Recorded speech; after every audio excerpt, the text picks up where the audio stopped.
भागवत श्रवण उत्सुक सर्व भक्तांचं आजच्या या श्रीमद भागवत कथेच्या चतुर्थ दिवशी हार्दिक स्वागत आहे।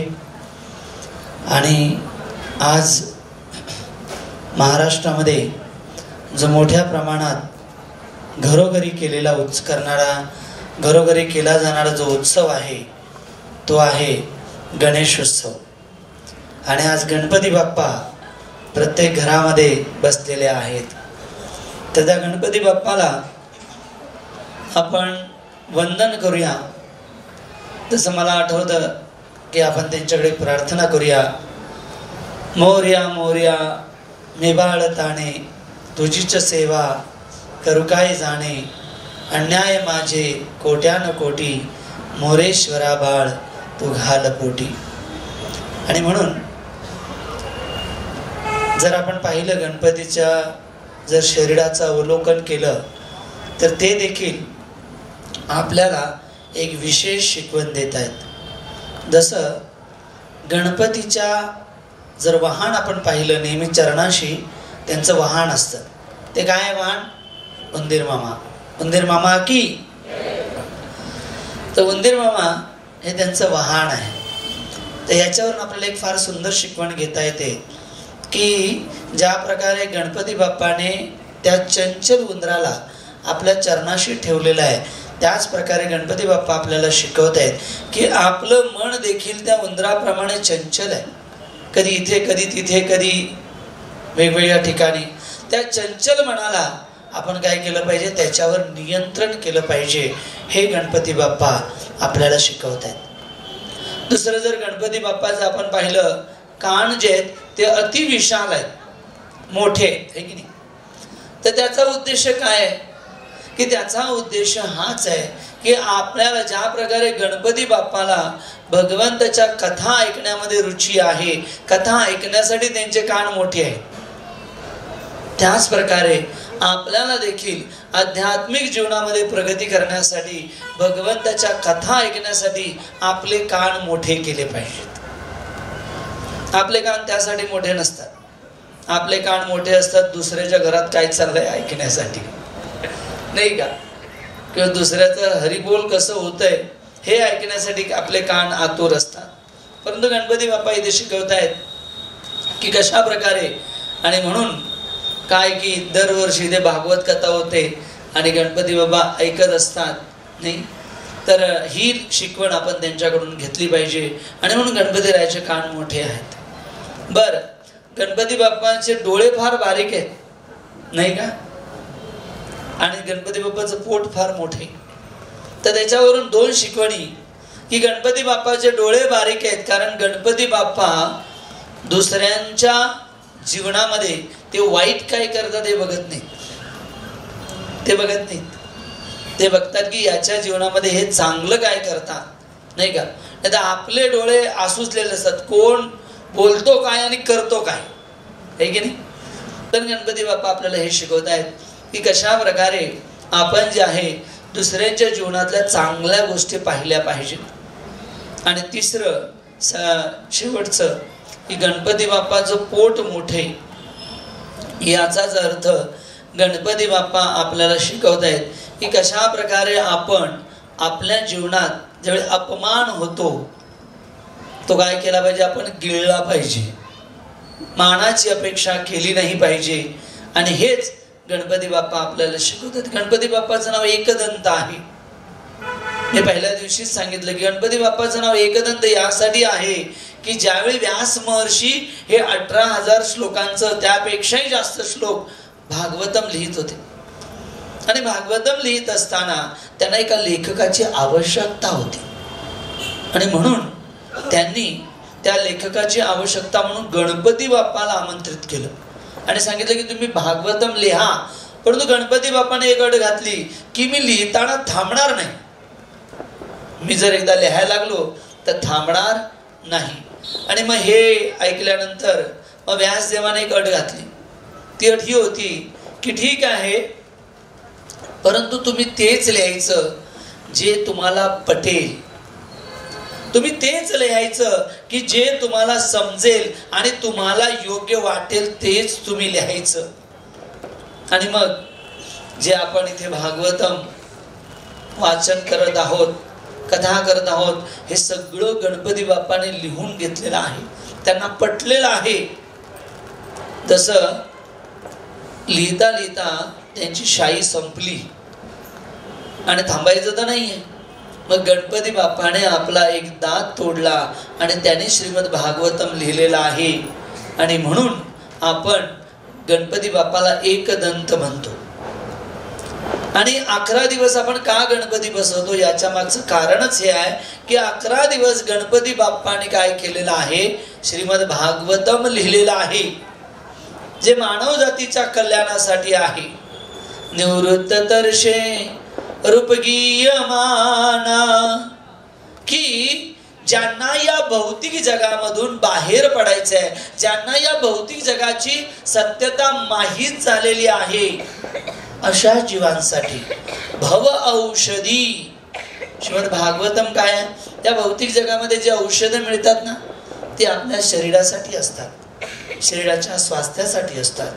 परंतु गणपती बाप्पाने जे भागवतम लिहिलेलं आहे भव औषधी, ते भागवतम आपल्याला या जन्म मृत्यूच्या चक्रातून बाहेर काढत असतं. आणि म्हणून फार जरुरी आहे आध्यात्मिक जीवनामध्ये प्रगती करण्यासाठी श्रीमद भागवतम. गेले 4 दिवस आपण वेगवेगळ्या विषयावर चर्चा करत आहोत. पहिल्या दिवशी परीक्षित महाराजांचं जीवनचरित्र पाहिलं. दुसऱ्या दिवशी कुंती महाराणी हिच्या जीवनचरित्राचा अभ्यास केला, तिच्या प्रार्थना आपण ऐकल्या. आध्यात्मिक जीवनामध्ये प्रार्थनेची फार गरज आहे. आणि काल तिसऱ्या दिवशी भीष्मदेवांचं चरित्र आपण अनुभवलं की कशा प्रकारे भीष्मदेवांना इतके बाण लागले होते तरी देखील भगवंताच्या दिव्य दर्शनासाठी ते लालायत होते. 55 दिवस युद्धभूमीमधून, युद्ध झाल्यानंतर ते युद्धभूमीमध्ये पडून होते. 55 दिवस एकच मनीषा होती की कधी मला माझ्या श्याम सुंदरांचं दर्शन घडेल, त्रिभंग ललित श्याम सुंदरांचं दर्शन मला घडेल. ही आहे मनुष्य जीवनाची परिपक्वता, मनुष्य जीवनाचा उद्देश. धर्मे हितेशो अधिको विशेषो. मनुष्य जीवन धर्म जाणण्यासाठी मिळालेला आहे. प्राणी आहार निद्रा भय मैथुनमच, खाणं पिणं, त्यानंतर संरक्षण करणं, त्यानंतर मुलांना जन्म देणं आणि निद्रा करणं, हे प्राणी करतात. आणि जर मनुष्याने या गोष्टी केल्या तर मनुष्य हा देखील एक प्राणीच आहे, फक्त तो द्विपाद पशु म्हटलेला आहे.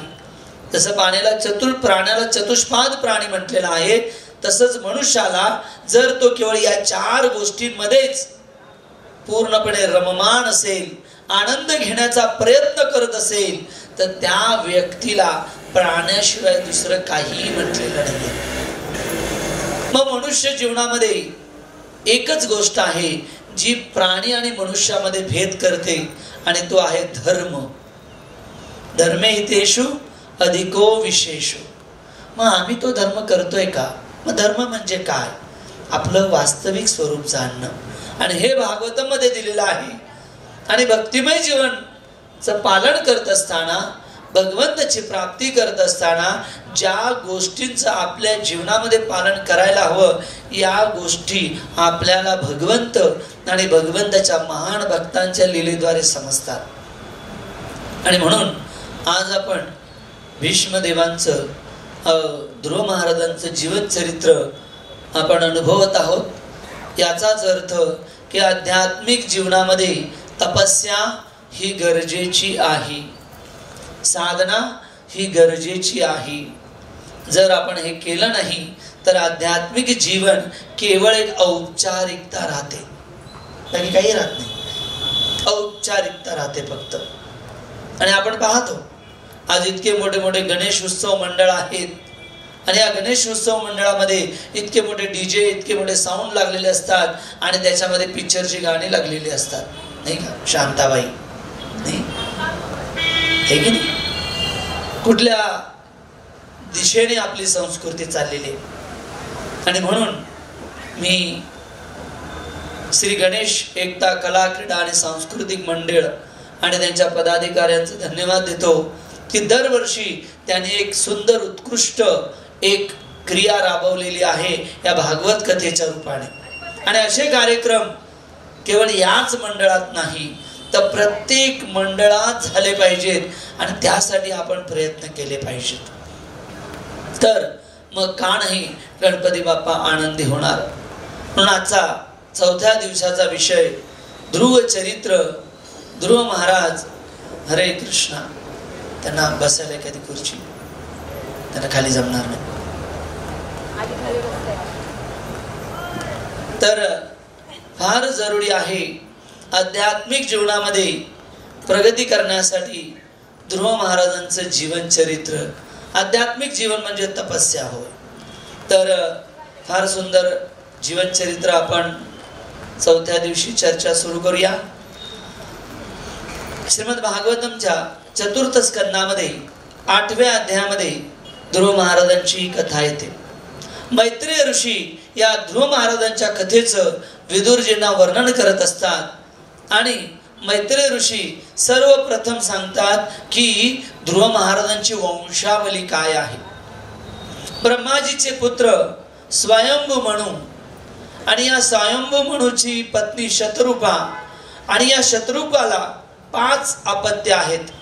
स्वयंभू म्हणू आणि त्या म्हणूवरून या स्वयंभू म्हणूवरून आपल्याला मनुष्य म्हणून ओळखलं जातं. तर या स्वयंभू म्हणूंना 5 अपत्य होती.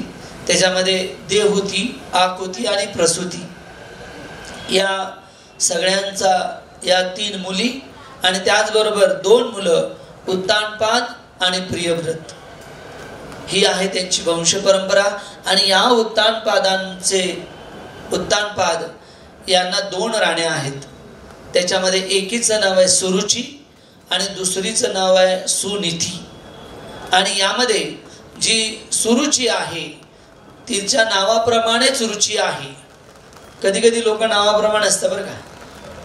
सुरुची म्हणजे जिला इंद्रिय तृप्तीमध्ये रुची आहे, स्वतःमध्ये रुची आहे, त्याला म्हणतात सुरुची. आणि सुनीती जिला नीतिमत्ता पालन करायची आहे आपल्या जीवनामध्ये, तिला म्हणतात सुनीती. आणि मग या सुरुचीचा मुलाचं नाव आहे उत्तम आणि सुनीतीचा मुलाचं नाव आहे ध्रुव महाराज. तर अशा प्रकारे ही वंशावली मैत्रेय ऋषींनी सांगितल्यानंतर मग या कथेला सुरुवात होते. एकदा सुरुचे पुत्रम अंकामारोप्य लालयान उत्तम नारु रक्षंतम ध्रुवराजाभिनंदनम.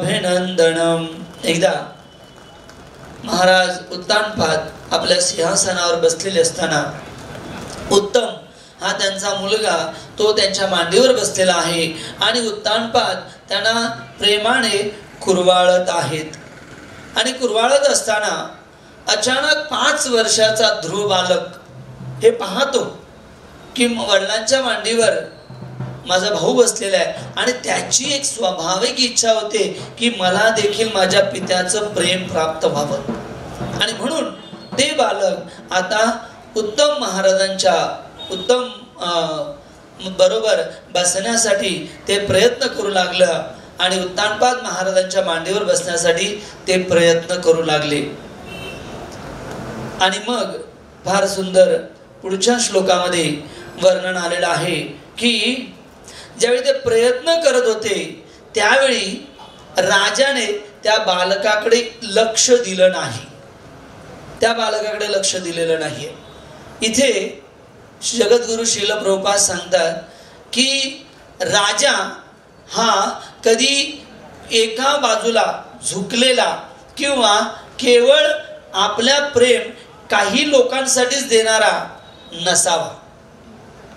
3 लोक आहेत, त्यांनी आपल्यावर जे आश्रित आहेत त्यांच्यावर समान प्रेम करावं, समान रागवावं हे फार गरजेचं आहे.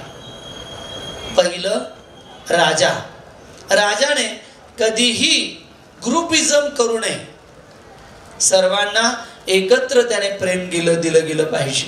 परंतु इथे उत्तानपाद राजाने काय केलं, उत्तमला जवळ केलं, पण ध्रुवाला तितकं प्रेमाने कुरवाळलेलं नाहीये. राजा. दुसरं गुरुने प्रत्येक शिष्याला समान आदर प्रेम दिला पाहिजे आणि जे चूक असतील त्यांना शिक्षा दिली गेली पाहिजे. आणि जर शिष्याला किंवा मुलाला किंवा प्रजेला जर योग्य वेळी शिक्षा दिली नाही तर राजाला त्याचं कर्म किंवा पित्याला किंवा गुरुला त्याचं कर्म भोगावं लागतं. तर दुसरे गुरु आणि तिसरे पिता ज्यांच्यावर आश्रित आहे त्यांना ग्रुपिझम त्यांनी न करता वेळोवेळी त्यांना योग्य प्रेमाने मार्गदर्शन आणि त्याचबरोबर त्यांच्यावर असणारे आश्रित त्यांना योग्य समज पण देता आली पाहिजे, तरच आपली संस्कृती पुढे जाईल. परंतु दुर्भाग्यवश राजाने हे केलेलं नाहीये. आणि सुरुची ही बघते आहे की 5 वर्षाचा बालक जो ध्रुव आहे तो काय करतोय, वडिलांच्या मांडीवर बसण्याचा प्रयत्न करत आहे. तथा चिकीर्षमाणां तं सपत्न्यास्तनयं ध्रुवं सुरुची शृण्वतो राजा सैर्षमाहर्त गर्विता शब्द महत्वाचा आहे. कारण सुरुची ही राजाची आवडती राणी आहे आणि सुनीती ही थोडी ना आवडती राणी आहे. कारण सुरुची ही यंगेस्ट तरुण आहे, सुंदर आहे आणि म्हणून स्वाभाविकता राजाचं त्या राणीवर प्रेम आहे. आणि म्हणून तिला काय झालेलं आहे, गर्व झालेला आहे की राजा फक्त माझंच ऐकतो, राजा फक्त मी जे सांगेल तेच करतो, माझ्या आज्ञेच्या बाहेर जात नाही, याचा तिला गर्व आहे. आणि म्हणून गर्वाने तिने काय सांगितलेलं आहे, जवळजवळ या 10, 11, 12 आणि 13 या 4 श्लोकामध्ये तिने ध्रुव महाराजाला या 5 वर्षाच्या बालकाला गर्वाने आणि गर्वित झाल्यामुळे काय करते, ती द्वेष करते ध्रुव बाळाचा. आणि मग तिने अपशब्दामध्ये ध्रुव महाराजांना, ध्रुव बाळाला ऐकवण्यास सुरुवात केली. इथं फार महत्वाचं आहे आपल्या जीवनामध्ये ही शिकवण घेणं. प्रभुपाद त्यांच्या तात्पर्यामध्ये लिहितात की पुरुष यांची नाडी स्त्री लवकर समजते. आणि म्हणून ज्यावेळी स्त्रीला आपलं काम करून घ्यायचं असतं त्यावेळी तिला माहिती असतं की मला यांना किंवा या माझ्यावर जे आश्रित आहेत पुरुष त्यांना कसं फिरवायचं आहे हे स्त्रीला माहिती असतं. आणि म्हणून इथे उत्तानपाद राजा स्त्रीला, तिला माहिती होतं काय एवढ्या गर्वितेने बोलत होती, काय एवढ्या अहंकाराने बोलत होती, कारण तिला माहिती होतं राजाची नस काय आहे. आणि म्हणून फार जरुरी आहे आध्यात्मिक जीवनामध्ये प्रगती करत असताना आपल्याला आपल्या परिस्थितीचा अभ्यास असला पाहिजे. आणि आपण आपण एक वेळ किंवा अशी आपण वागलं नाही पाहिजे की जेणेकरून आपल्यावर जे आश्रित आहेत ते आपला फायदा घेतील किंवा वेगळ्या प्रकारे ते समाजाचं नुकसान करतील, असं आपलं आचरण नसावं. त्यावेळी उत्तानपाद जर बोलले असते तर बोलणं गरजेचं होतं. कारण ती म्हणते की हे ध्रुव, तुला जर राजाच्या मांडीवर बसायचं असेल तर तुला विष्णूंची भक्ती करावी लागेल, तुला तपस्या करावा लागेल आणि तुला माझ्या पोटी जन्म घ्यावा लागेल आणि मग तू राजाच्या मांडीवरती बसशील. म्हणजेच ध्रुवा तुला पहिलं मरण पत्करावं लागेल. किती भयानक आहे गोष्ट नाही का. फार जरुरी आहे की म्हणून आपल्यावर जे आश्रित आहेत त्यांनी आपल्या संधीचा किंवा आपल्या वागण्याचा फायदा घेतला जाऊ नये याचा आपण विचार केला गेला पाहिजे. आणि हा जर नाही विचार आपण केला तर नक्कीच आपल्याला त्याच्यातून नक्कीच नंतर दुःख आणि वेदना झाल्याशिवाय राहणार नाहीत. बरं, इथे सुरुची इतकं का बोलते? कारण ती राजाच्या जवळ असल्यामुळे, गर्विता अहंकारामुळे ती बोलते. मनुष्य जीवनामध्ये हा अहंकारच आपल्याला या भौतिक जगाशी बांधून ठेवतो. दैवी हेशी गुणमयी मम माया दुरतया मामेवय प्रपद्यन्ते मायामेतां तरन्ति ते प्रकृते क्रियमाणानि गुणकर्माणि सर्वशः अहंकार विमूढात्मा कर्ता अहम इति मन्यते. अहंकारामुळे आपण काही गोष्टी नियंत्रण करायला लागलेलो आहोत या जीवनामध्ये. म्हणजे आपण आपलं घर चालवतो, आपण आपल्या मुलांना चालवतो, आपण आपल्या परिवाराला चालवतो, आपण एखादा बिझनेस किंवा एखादी गोष्ट आपण चालवतो. त्यामुळे आपल्याला वाटतं की आय एम द कंट्रोलर, मी नियंत्रक आहे. परंतु जर भगवंताची इच्छा नसेल तर आपलं बोट सुद्धा आपण हलवू शकत नाही हलवू शकत. ही पापणी जी लवतेरी आहे किंवा हे जे श्वास घेतो आहे हे भगवंताची देण आहे. म्हणून अहंकारामुळे या भौतिक जगाशी आपण बांधले गेलेलो आहोत. जितका आपल्या जीवनामध्ये अहंकार असेल, मी पळानाची बोलवण असेल की हे मी करतोय, अहम ममेती, हे माझं आहे, तितकं आपण या भौतिक प्रकृतीमध्ये गुरफटले जाऊ. या प्रकृती क्रियमानाने गुण कर्माने विभागशा अहंकार विमूढात्मा करता अहम, मी करता आहे असं समजतो. आणि या भौतिक जगाशी तो कर्माची जी काही गाठोड आहे त्याला अजून वाढवायला लागतो. म्हणून आध्यात्मिक जीवनामध्ये व्यक्ती त्याच वेळी प्रगती करू शकतो. भगवंता मी काहीच नाहीये, भगवंता मी काही नव्हतो आणि काही नसणार आहे, तूच करता करविता आहे भगवंता. हे आपल्या जीवनामध्ये सूत्र असलं पाहिजे. म्हणून तुकाराम महाराज सांगतात अहंकाराचा वारा लागू नये अंगा. हा फार जरुरी आहे समजणं. नाहीतर या तीन गुणांच्या प्रभावामध्ये या प्रकृतीमध्ये आम्ही बांधले झालो आणि जन्म जन्मांतर या भौतिक जगामध्ये पुनरपी जननम पुनरपी मरणम पुनरपी जनने जठरे शयनम, पुन्हा पुन्हा जन्म घ्यावा लागेल, मरावा लागेल, पुन्हा पुन्हा मातेच्या गर्भात आपल्याला जावं लागेल. यातून सुटायचं असेल ना तर अहंकार करू नये. काय होतं आपल्याकडे, जन्माला आल्यानंतर आपलं वस्त्र 10 दिशा होत्या, काही नव्हतं. आणि ज्यावेळी शरीर सोडणार त्यावेळी काय घेऊन जातो? काहीच घेऊन जात नाही. आपण जे आहे ते सगळं इथं राहणार आहे, मग कशाला तो देखावा? ही सत्यता जाणली पाहिजे आपण. तिथे सुरुची ती विसरली होती. आणि मग ज्यावेळी सुरुचीने असा अपमान केलेला आहे त्यावेळी, आणि इथे एक फार महत्वाचं आहे की अपमान केल्यानंतर केवळ इतकंच नाही की 1-2 शब्दात बोलली नाही, अजून ती जोर जोराने बोलू लागलेली आहे. आणि मग श्रीमद भागवतम मध्ये फार सुंदर उदाहरण आहे. मैत्रेय वाच मातु सपत्न्यास दुरुक्त विग्धा श्वसन ऋषा दंड हतो यथाहि हित्वा मिशंत पितरम सन्नवाचम जगाम मातु परुर्दन सकाशम. या श्लोकामध्ये सांगितलेलं आहे की मातु सपत्न्यास दुरुक्त विद्ध, जी सावत्र आई आहे तिच्या बोलण्याने ध्रुव महाराजांच्या हृदयामध्ये अत्यंत दुःख आणि वेदना झालेल्या आहेत. आणि क्षत्रिय असल्यामुळे त्यांना क्रोध आलेला आहे.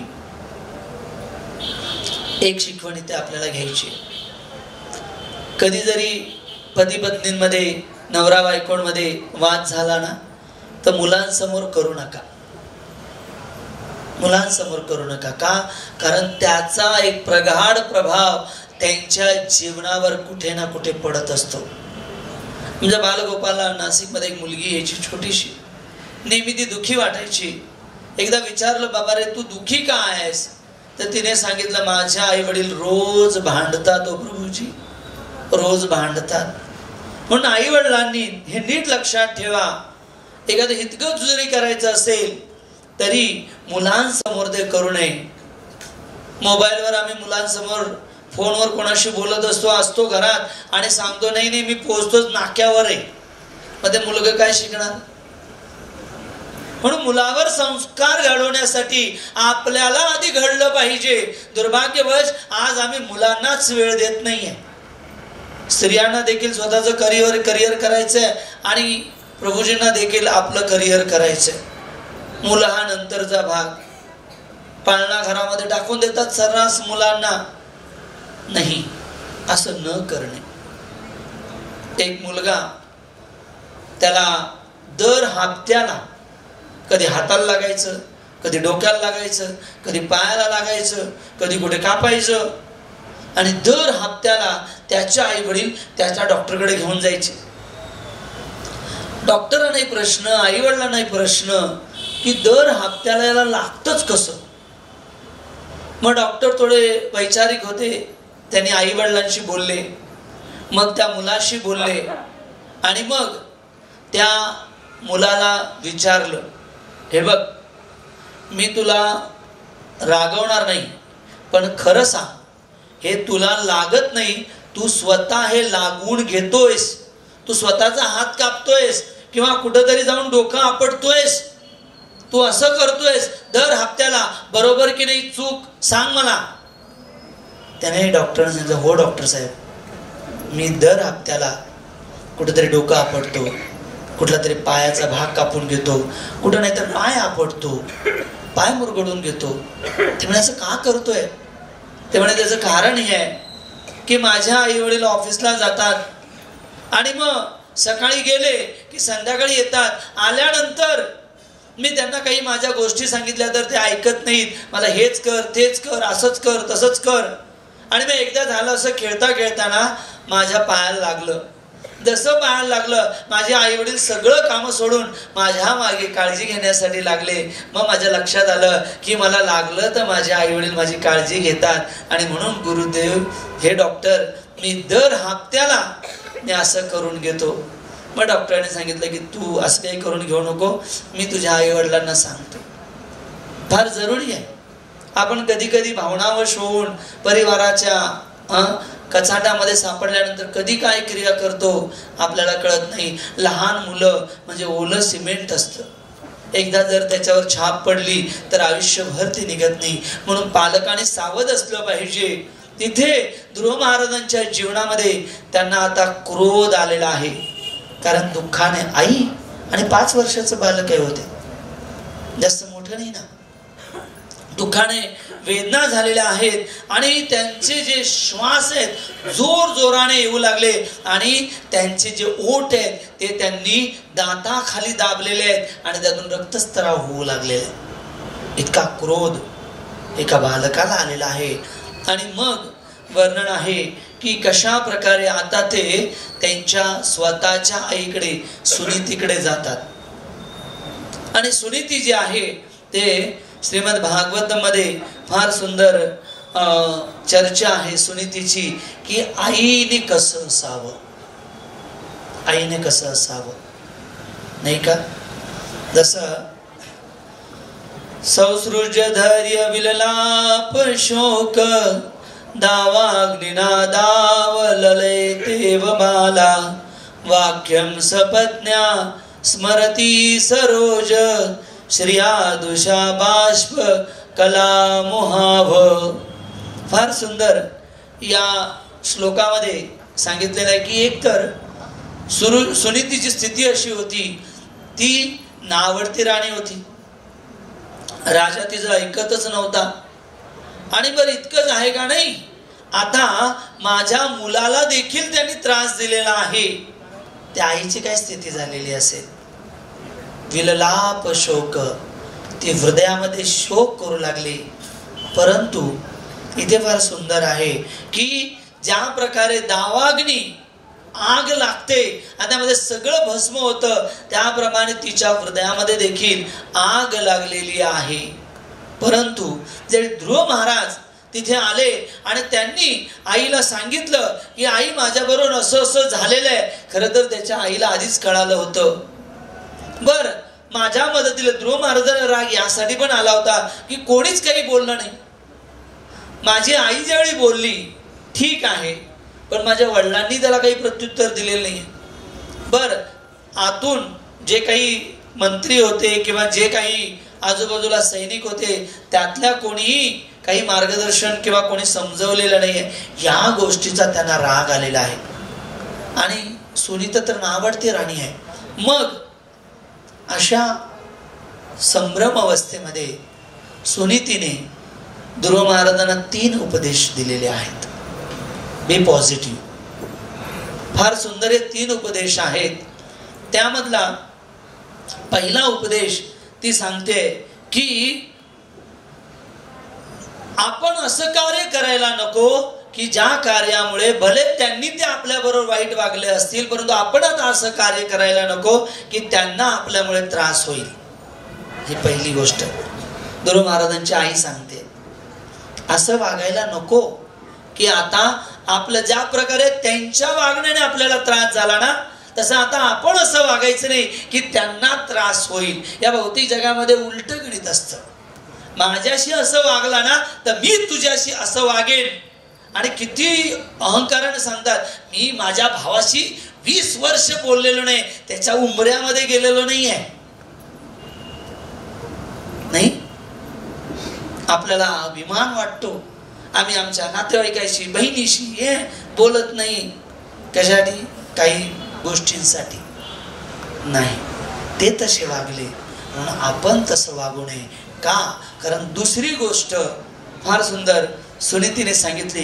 कारण प्रत्येक जे आपण कर्म करतो, भले ते चांगले असो किंवा वाईट असो, आपल्या पूर्व कर्मानुसार आपल्याला या गोष्टी प्राप्त होतात. आणि जे समोरचे वागतायत त्यांना त्यांच्या कर्मानुसार ते जसे वागलेले आहेत तसं त्यांचं फळ त्यांना पुढच्या जन्मात नक्कीच मिळेल किंवा त्याच जन्मात मिळेल. मराठीमध्ये म्हणतो ना, जे पेराल तेच उगवणार आहे. नीट लक्षात घ्या. आणि म्हणून फार जरुरी हे दुसरी शिकवण त्याने दिलेलं आहे की कर्माचा नियम सांगितलेला आहे की प्रत्येक कार्मिक क्रियेला, प्रत्येक क्रियेला हे प्रतिक्रिया असतेच. त्यामुळे आपण कसं वागायचं आहे, आपण कसं बोलायचं आहे हे आपण स्वतः ठरवलं पाहिजे. आपल्या आचरणाने, आपल्या वागण्याने, आपल्या बोलण्याने दुसऱ्यांना दुःख होऊ देऊ नये, याला मनुष्य म्हणतात. नाही तर प्राणी बरे ना, एकमेकावर हा कुत्रा त्या गल्लीत गेला की दुसरे कुत्रे भुंकल्याशिवाय राहत नाहीत. मग आमच्यात आणि त्यांच्यामध्ये काय फरक आहे? म्हणून हा फार महत्वाचा मुद्दा सुनीती ध्रुव महाराजांनी तर अनुग्रहाय भक्तानाम हे का सांगतायत आपल्याला? हे आपल्याला सांगतायत आपल्याला आपल्या जीवनामध्ये तसं आचरण करायचं आहे. आपल्याला आचरण करायचं आहे. आई, मला आठवतं की मी 6-7 वर्षाचा असेल, कमी मोठा नाही, त्यापेक्षा छोटाच असेल. आणि मुंबईला माझे आजोबा आले होते घरी. आणि आई वडिलांची आणि आजोबाची काहीतरी भांडणं झाली, काही गोष्टीवरून झाली वाद. मला कळालं नाही, पण एवढं कळालं की माझी आई रडत होती. मग मी लहान होतो. मग मी काय केलं की माझ्या आईला रडवलं म्हणून माझ्या आजोबांच्या पाठीत दगड घेऊन लागलो. आणि मला आठवतंय अजून, शिंदे प्रभू जिथं उभे आहेत तसे आजोबा चालतायत आणि मी रोडने त्यांच्या मागे लागलेलं दगड मारत. कितीतरी रात्री आजोबा आमच्या घरी झोपले नाहीत, दुसऱ्या घरी झोपले. बरं, मग मी आलो. आई वडील सांगत होते नाही असं नाही करायचं. आलो आणि फार असा थोडासा क्रोधित होतो. मग घरी गेल्यावर आईने काय केलं असेल, स्टोव होता त्यावेळी, मला आठवतं एवढा एवढा स्टोव होता बघा, त्या स्टोववर पलिता गरम केला आणि चटका दिला, गरम गरम चटका. आणि फार लहान होतो मी त्यावेळी. इतका रडलो आणि रडून रडून झोपलो मी. आणि ज्यावेळी उठलो त्यावेळी आईच्या मांडीवर होतो आणि आई हाताला ज्यावेळी मेहंदी मिळायची, मेहंदी नाही का, मेहंदी लावायची. जर एखादीचं भाजलं तर मेहंदी लावायची. मग मी रडत रडत म्हणलं, आता कशाला मेहंदी लावते, आधी एवढं भाजलं. मग आईने फार सुंदर वाक्य सांगितलं. आई म्हणली की मी मारलं यासाठी कारण तू चुकीचं केलंस. आपला अधिकार नाही तो त्यांना मारण्याचा किंवा त्यांना बोलण्याचा, ते आपल्यापेक्षा वरिष्ठ आहेत आणि म्हणून चुकीचं केलं म्हणून तुला त्रास दिला आणि आईचं हृदय आहे म्हणून मी काय लावते, मेहंदी लावते.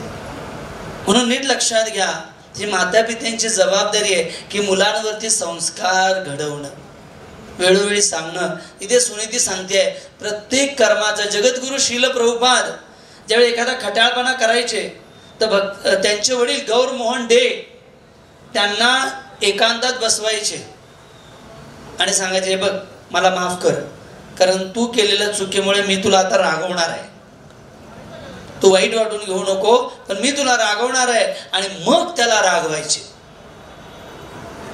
एकांतात मुलांना रागवलं पाहिजे. आपण सगळ्यांसमोर हे बोलतं, मग तेही जरा मोठं झालं की मग तेही आपल्या मागं लागतं. नाही. दुसरी गोष्ट, कर्माचा नियम, जे पेराल ते उगवणार आहे. म्हणून आपण आपलं आचरण चांगलं ठेवलं पाहिजे, आपले विचार चांगले ठेवले पाहिजेत, आपली भावना चांगली ठेवली पाहिजे, धर्माचं पालन केलं पाहिजे. फार सुंदर युधिष्ठिर महाराजांच्या जीवनचरित्रामध्ये ज्यावेळी वनवासामध्ये असतात आणि शापित यक्षच्या तळ्यापर्यंत ते येतात आणि सगळे चारी भीम, अर्जुन, नकुल, सहदेव जल पिऊन जवळजवळ मृत्यूच्या जवळ असतात आणि युधिष्ठिर महाराज यक्षांच्या 100 प्रश्नांची उत्तरं देतात. आणि उत्तर दिल्यानंतर यक्ष सांगतात की ठीक आहे, मी तुझ्यावर खुश आहे. आता या 4 भावांपैकी, कारण तुला महाभारताचं युद्ध करायचंय, कौरवांशी युद्ध करावं लागणार, तर या 4 भावांपैकी तुला जिवंत कोणाला करू सांग मी. तर ते म्हणतात नकुलला जिवंत करा. आता नकुल काही युद्ध इतका मोठा योद्धा नाहीये. भीम म्हटलं असं चाललं असतं, अर्जुन तर खरंच त्याला घेणं गरजेचं होतं. तर यक्ष विचारतात, तू अर्जुनाने भीमाला का नाही मागितलं? धर्म, बरं का, नीट लक्षात ठेव, धर्म. ते म्हणतायत की माझ्या आईने, कुंतीने माद्रीला वचन दिलं होतं की तुझ्या मुलांची मी नीट सुखरूप काळजी घेईन आणि आता ती नाही आहे म्हणून ती जबाबदारी माझ्यावर आहे. तर कुंतीचा युधिष्ठिर जिवंत आहे तर माद्रीचा नकुल किंवा सहदेव जिवंत पाहिजेच ना. याला म्हणतात धर्म. विपरीत परिस्थितीमध्ये धर्माचं पालन करणं, यासाठी मनुष्य ध्येय आहे, जे सुनीतीने सांगितलेलं आहे. आणि तिसरी गोष्ट ती सांगते की तुझ्या आईने तुला काय सांगितलं की तुला विष्णूची भक्ती करावी लागेल, मग तपस्या करावी लागेल आणि मग माझ्या गर्भातून तुला जन्म घ्यावा लागेल. तिचं बरोबर आहे. कारण या जीवनामध्ये जर आपल्याला कुठलेही इच्छित ध्येय देऊ शकते तर ते व्यक्ती आहेत विष्णू, ते व्यक्ती आहेत स्वतः भगवंत.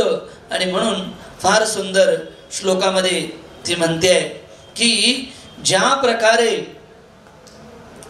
हे माझ्या प्रिय मुला, आपण भगवंताची शरण घेतली पाहिजे. या जी शरण आहे ती आपल्याला जन्म मृत्यूच्या चक्रातून बाहेर काढणारी आहे. तमेव वत्साश्रयभृत वत्सलम मुमुक्षभिर्मृग्य पदां ज पद्धतिं अनन्य भावे निज धर्म भावितो मनस्यवस्थाप्य भजस्व पुरुषम. आपण भगवंताची शरण घेतली पाहिजे. हे तू घे अनन्य भावनाने. भगवंतांना जर आपण शरण गेलो तर नक्कीच भगवंत आपली इच्छा पूर्ण करतील. सुरुचीने अहंकारामुळे म्हटलं होतं, परंतु सुनीतीने बी पॉझिटिव्ह. कधी कधी आपल्या जीवनामध्ये असे प्रसंग येतात की ज्यामध्ये आपल्याला आपण केवळ ते काय बोलले, असं का बोलले याच्यावरच विषय, परंतु त्यामध्ये काही गोष्टी अशा असतात ज्या आपल्याला खरंच आपल्या जीवनामध्ये लाभप्रद असतात. मुलांनी ही गोष्ट लक्षात ठेवली पाहिजे. कधी कधी आपल्याला जे आपले आई वडील म्हणतात याच्यामध्ये विचार आपण असा केला पाहिजे की हे कशासाठी म्हणतायत, त्याचा उद्देश काय आहे, त्याचा उद्देश मला त्रास देणं का त्याचा उद्देश मला चांगलं करणं आहे, या प्रश्नावर आपण विचार केला पाहिजे. सुनीतीने व्यक्तीला दोष दिलेला नाहीये, नीट लक्षात घ्या. तिने केलेल्या कार्याला दोष दिला परंतु व्यक्तीला दोष दिला नाहीये. आपण बऱ्याच वेळा संबंधामध्ये व्यक्तीला दोषी ठरवतो. ते जे काय बोलले तो दोष होता, ठीक आहे, त्याच्यातून काहीतरी चांगलं आपल्याला शिकलं पाहिजे, त्याच्यातून आपण काहीतरी चांगलं घेतलं पाहिजे. Jagadguru Srila Prabhupada back home back to god magazine लिहायचे, पत्रक लिहायचे आणि वाटायचे. मध्ये पत्रक लिहित वाटत असताना एकदा एका चहाच्या ठेल्यावरती एका व्यक्ती त्यांना भेटला. तो भक्त नव्हता, काही नव्हता, साधारण होता. तो स्वामी प्रभुपादांना म्हणला, स्वामीजी ही पत्रकं वाटली तर लोक वाचतील आणि फेकून देतील, तुम्ही पुस्तकं लिहा जेणेकरून लोक घरामध्ये ते ग्रंथ रूपाने ठेवतील आणि त्याचं आयुष्यामध्ये वाचन करतील. प्रभुपादांनी बी पॉझिटिव्ह हे नाही म्हटलं की मी संन्यासी आणि मला काय बोलतो तू, नाही. प्रभुपादांनी ते बी पॉझिटिव्ह घेतलं आणि आज आपण पाहतो श्रीमद भागवतम, भगवद्गीता जवळजवळ 70-80 ग्रंथ आम्ही आपल्या घरात जपून ठेवतो. तर म्हणून बी पॉझिटिव्ह असलं पाहिजे. सुनीती इथे सांगते की बी पॉझिटिव्ह, चांगल्या गोष्टी आपल्या जीवनात केल्या पाहिजेत. आणि मग श्रीमद भागवतम मध्ये फार सुंदर पद्धतीने ती सांगते. इथे एक फार सुंदर गोष्ट त्यांनी सांगितली, भजस्य वस्ताप्य भजस्व पुरुषम, की हे ध्रुव तू का शरण घे, कारण तुझे आजोबा जे आहेत स्वयंभू म्हणू हे देखील ब्रह्माजीची भगवंताची शरणागत घेतात आणि तुझे परमपिता आहेत म्हणजे स्वयंभू म्हणूचे पिता ब्रह्माजी हे देखील ज्यावेळी या सृष्टीची निर्मिती करतात त्या सृष्टीच्या निर्मितीमध्ये सुरुवातीला ते भगवंतांना प्रार्थना करतात, त्यांची शरण घेतात, सांगतात की मी तुमची शरण घेतली तर मला बुद्धी येईल, या सृष्टीची मी निर्मिती करू शकेन. मग जर तुझे आजोबा पंजोबा आजोबा जर भगवंताची शरण घेतली असेल तर का आपण घेऊ नये, का तू शरण घेऊ नये. म्हणून आईवडिलांचे कर्तव्य आहे साधनेमध्ये लागणं, भक्तीमध्ये लागणं. जर आपण भक्तीमध्ये लागलो तर का नाही आपली मुलं भक्ती करणार. मी बऱ्याच वेळा पाहिलंय, लोक मुलांना घेऊन येतात आणि म्हणतात, हे महाराजांच्या पायावर पड, पायावर डोकं ठेव, महाराजांच्या प्रभूजींच्या पायावर डोकं ठेव.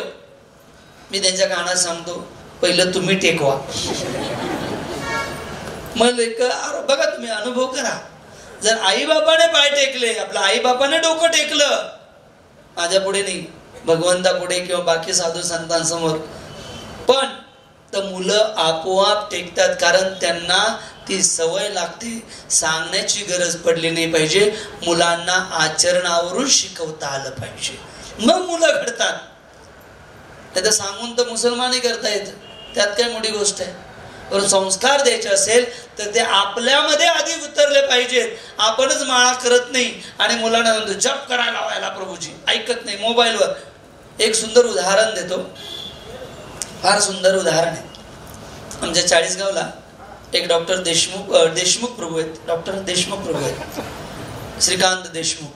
त्यांचा मुलगा आता मेडिकलला आहे आणि पुढे तो IAS ची तयारी करतोय आणि मोठी मुलगी डॉक्टर झाली.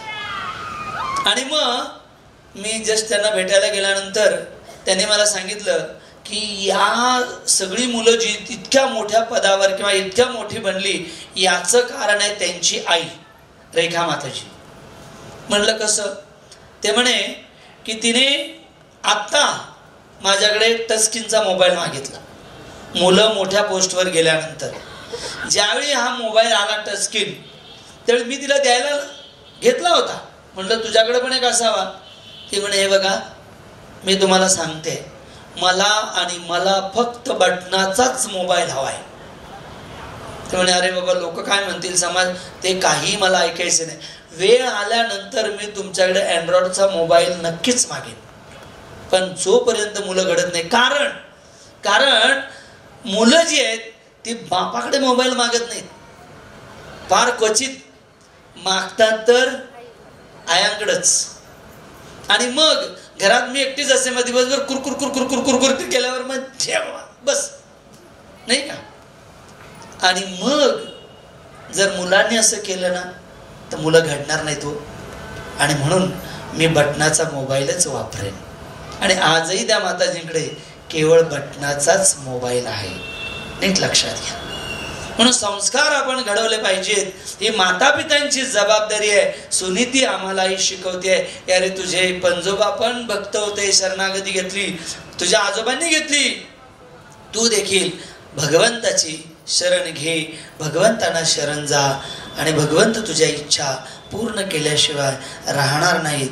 आणि मग त्यावेळी मैत्रेय ऋषी फार सुंदर सांगतायत की सुनीतीने जे काही उपदेश केलेले आहेत त्या उपदेशानुसार ध्रुव महाराजांच्या मनामध्ये दृढ निश्चय निर्माण झालेला आहे की मी आता भगवंतांना प्राप्त करणार. परंतु भगवंतांना प्राप्त करण्यासाठी त्यांच्या मनामध्ये भौतिक इच्छा होती. ध्रुव महाराजांनी काय विचार केला की मी असं राज्य प्राप्त करेन, ही भौतिक इच्छा होती त्यांच्या मनामध्ये. असं राज्य प्राप्त करेन की माझे परम पिता आजोबा स्वयंभू म्हणू, त्यांचं तर नाही, त्यांच्यापेक्षाही मोठं, ब्रह्माजीपेक्षाही मोठी मला जागा हवी. आणि या जागेसाठी मी भगवंताकडे गेल्याशिवाय राहणार नाही. आणि म्हणून ध्रुव महाराज जे आहेत ते भगवंताकडे, भगवंताच्या प्राप्तीसाठी जंगलामध्ये निघालेले आहेत. दृढ त्यांनी विचार केलेला आहे की मी भगवंतांना प्राप्त करणारच. हे ध्रुव महाराजांच्या जीवनावरून शिकण्यासारखं. बऱ्याच वेळा भक्तिमय जीवनामध्ये देखील आमचा भक्तीचा आलेख सुरुवातीला असा वर जातो, मग कालांतराने कधी खाली येतो, कधी थोडा वर जातो, परत कधी खाली येतो, कधी वर जातो, कधी खाली येतो. का? कारण आमचा दृढ निश्चय नाही. पण रूप गोस्वामी सांगतात उत्साह निश्चया धैर्या तत्तत् कर्म प्रवर्तनात् संग त्यागो सतो वृत्ती षड्वीर भक्ती प्रसिद्धती. आध्यात्मिक जीवनामध्ये व्यक्ती त्यावेळेस प्रगती करतो त्यावेळी तीन गोष्टी त्याच्या जीवनात असतात: उत्साह, निश्चय आणि धैर्य. दृढता पाहिजे. आध्यात्मिक नाम जप करण्यासाठी दृढता पाहिजे, ग्रंथ वाचण्यासाठी दृढता पाहिजे. ध्रुव महाराज 5 वर्षाचे सर्व सोडून ते निघून गेलेले आहेत जंगलामध्ये. राजपाट सोडला, आईला सोडलं, बालक फक्त 5 वर्षाचा आहे. आणि मग मैत्रेय ऋषी पुढे वर्णन करतात एव संजल्पिता मातुरम आकर्ण्यार्थ गमं वच सन्नियम आत्मना आत्मनाम निश्चक्राम पितु पुरात. आणि मग ब्रह्मदेवांपेक्षाही मोठं राज्य प्राप्त करण्यासाठी ध्रुव महाराज निघालेले आहेत. आणि ध्रुव महाराजांचा दृढ निश्चय बघून भगवंतांच्या मनामध्ये भावना आली, अरे 5 वर्षाचं बालक माझ्या प्राप्तीसाठी निघालेलं आहे, त्याला मार्गदर्शन करणं गरजेचं आहे.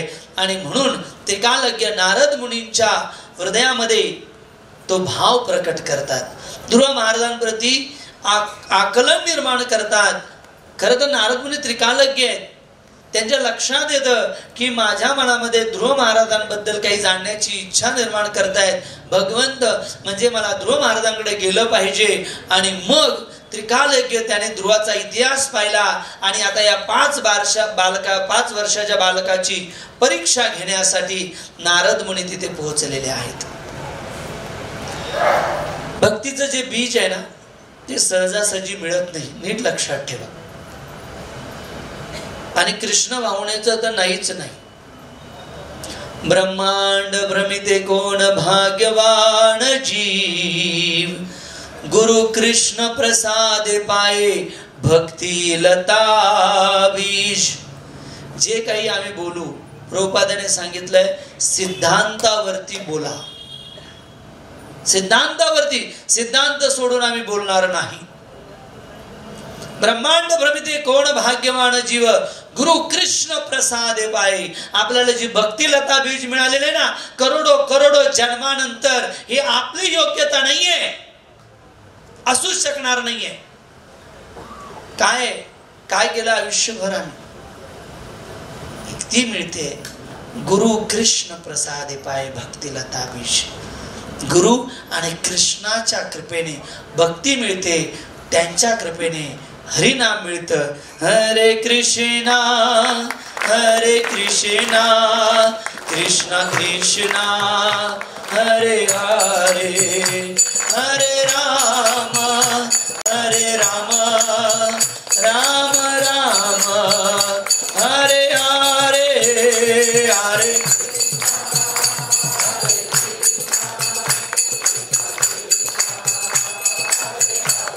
जोर से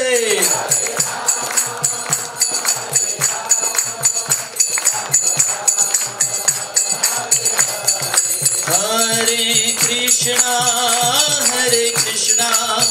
कृष्णा कृष्णा हरे हरे, हरे राम राम राम हरे हरे.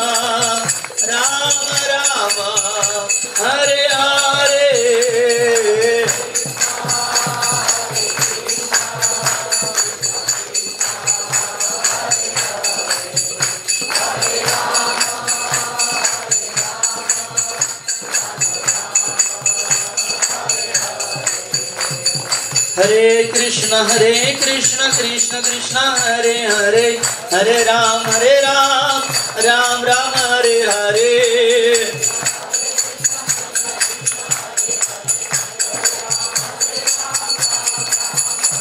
हरे कृष्ण कृष्ण कृष्ण हरे हरे, हरे राम राम राम हरे हरे.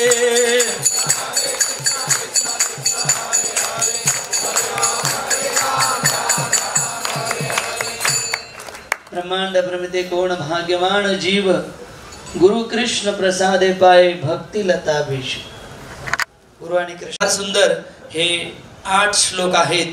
या 8 श्लोकामध्ये परितुष्यते स्नानम तावन मात्रेन पुरुषा दैवोपसादितं यावत् विक्षेश्वर गतिं बुध. फार सुंदर ते सांगतायत की जे भगवंताचे भक्त असतात, खरं तर नारद मुनी पहिलं प्रल्हाद ध्रुव महाराजाला सांगतात की हे ध्रुव, अरे तू 5 वर्षाचा बालक आहे, खेळण्याचं वय आहे, कुठे भगवत प्राप्तीसाठी निघालास. ध्रुव महाराज म्हणतात नाही मला जायचंय. अरे तू जाशील पण तू का चालला असं. ध्रुव महाराजांना माझ्या आईने माझा अपमान केला, मला राग आलाय, क्रोधामध्ये होते.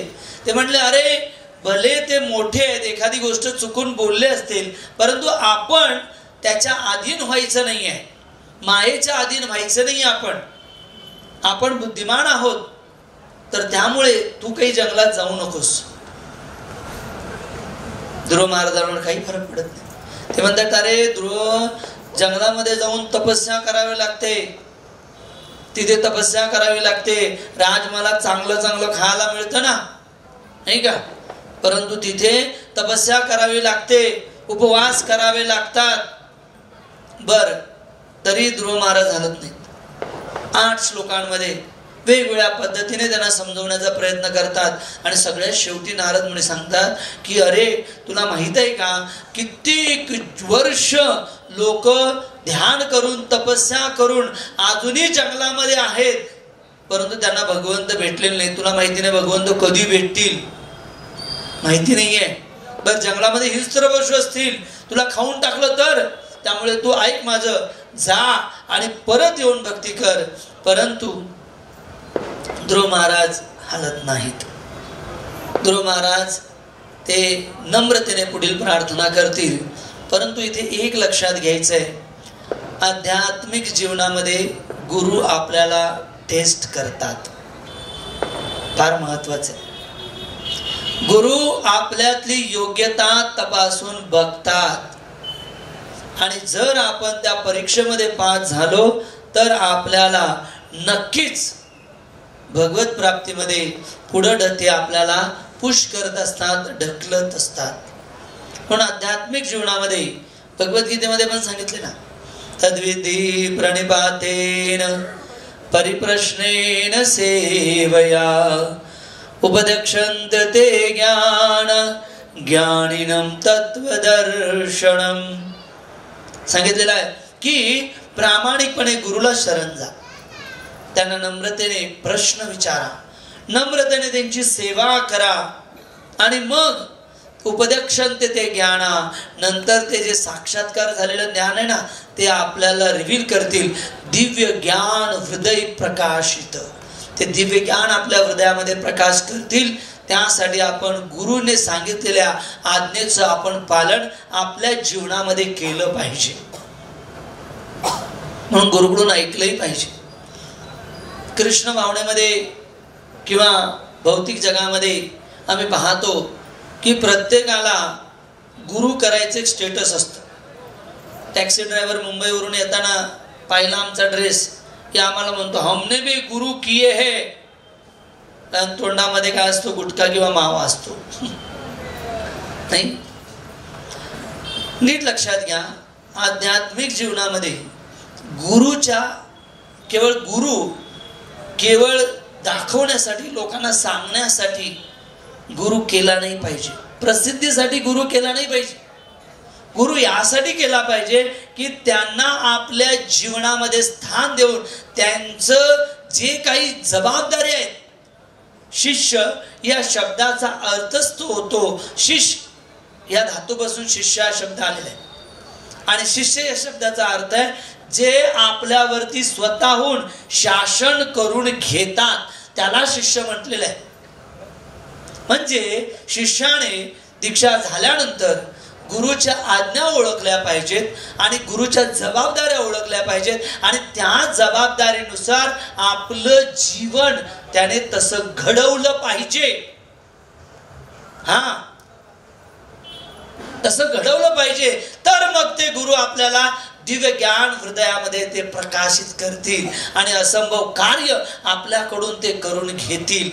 त्यासाठी आधी स्वतःला जबाबदार बनवलं पाहिजे. हो, जबाबदार बनवलं पाहिजे.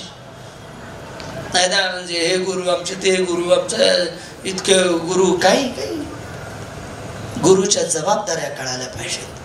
किती लोकांना कळाल्या असतील गुरुच्या जबाबदाऱ्या, गुरुचं या भौतिक जगामध्ये कार्य काय, किती लोकांना आम्हाला कळालंय, किती लोकांना कळालेलं आहे. स्वतःला विचारा की खरंच माझ्या गुरुप्रती किती कृतज्ञता आहे. अहो, गुरुने आमची करोडो जन्माची पापं आपल्या अंगावर घेतलेली आहे, एक नाही दोन नाही जन्माची, करोडो जन्माची. मग त्या गुरुसाठी मी किती त्याग आणि समर्पण करतोय हे स्वतःला आपल्याला कळायला पाहिजे. महाभारतात कथा आहे, धौम्य ऋषी होते आणि त्यांच्या गुरुकुलमध्ये बरीच मुलं होते. अरुणीची कथा पण आहे. उपमन्यू नावाचा एक मुलगा होता आणि उपमन्यू हा जरासा बलवान होता, नाही चांगला, आमच्या ईश्वर काळे प्रभूंसारखा जरा मजबूत होता, तो तगडा होता. आणि मग गुरुने पाहिलं, गुरुने त्याला बोलवलं की बाबा तू काय करतो, तुझी सेवा काय, काम काय करतो. आणि गुरुदेव मी रोज आहे ना गायींना चारायला वनामध्ये घेऊन जातो. अरे वा वा वा, सुंदर. मग तू काय खातोस वनामध्ये गेल्यानंतर, कारण एवढ्या लवकर तर भोजन होत नाही. ते म्हणे गुरुदेव त्याची चिंता नाही, आपल्या आशीर्वादाने मी फळं खातो, जंगलामध्ये सुंदर सुंदर फळं असतात आणि त्या फळांमुळे माझा उदरनिर्वाह चालतो गुरुदेव. गुरुदेव म्हणते अरे वा, परंतु तुझे गुरुबंधू आहेत अजून, तर उद्यापासून जी काही फळं तुला दिसतील आणि ती चांगली चांगली सगळी फळं आणून गुरु आणि गुरुबंधूमध्ये वाटायची, असं सांगितलं. ठीक आहे गुरुदेव, जशी तुमची आज्ञा. तो आता रोज जेवढी फळं चांगली मिळतील ती सगळी आणून गुरुला अर्पण करे. गुरु गुरुकुलमध्ये वाटून देत, पण त्याला काही देत नव्हते, त्याला काही देत नव्हते. थोडे दिवस गेले, गुरुने विचारलं उपमन्यू आता काय चाललंय. तो म्हणे गुरुदेव तेच सेवा आहे. बरं मग तू आता काय खातोस. गुरुदेव आता मी खात नाही, कारण सगळी फळं तुम्हाला अर्पण करतो. मग मी आता जे दूध आहे गायींचं दूध ते मी पितो आणि ते पिऊन मी जीवन जगतो. गुरु म्हणे अरे नाही नाही नाही नाही, ते जे दूध असतं ते वासरांसाठी असतं, आपल्यासाठी नाही. त्यामुळे गायींचं दूध तू पिऊ नकोस. जशी गुरुदेव आज्ञा. थोडे दिवस निघून जातात. ते विचारतात, उपमन्यू अरे आता तू काय करतोयस, काय खातो तू, अजूनही दष्टपुष्ट आहेस, चांगली तब्येत आहे तुझी. म्हणे गुरुदेव आता जे मी आहे ना, वासरं ज्यावेळी दूध पितात त्यावेळी त्यांच्या मुखाला फेस येतो, तोंडाला फेस येतो, आणि तो फेस मी खातो गुरुदेव, दूध पित नाही. गुरुदेवाने तसं नको करू. का? कारण जर तू तो फेस खाल्ला किंवा चाटायला लागला तर वासरं अजून फेस काढतील आणि त्यांच्या शरीराला धोका होईल, म्हणून तू फेसही नका खाऊ. ठीक आहे गुरुदेव, जशी तुमची आज्ञा.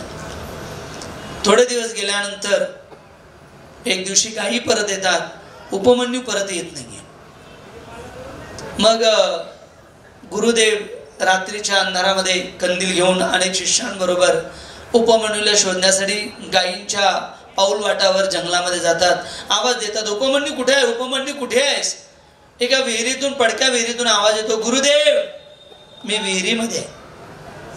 उपमन्यूला बघितल्यानंतर गुरुला आनंद होतो. म्हणे अरे उपमन्यू विहिरीत कसा काय पडलास तू.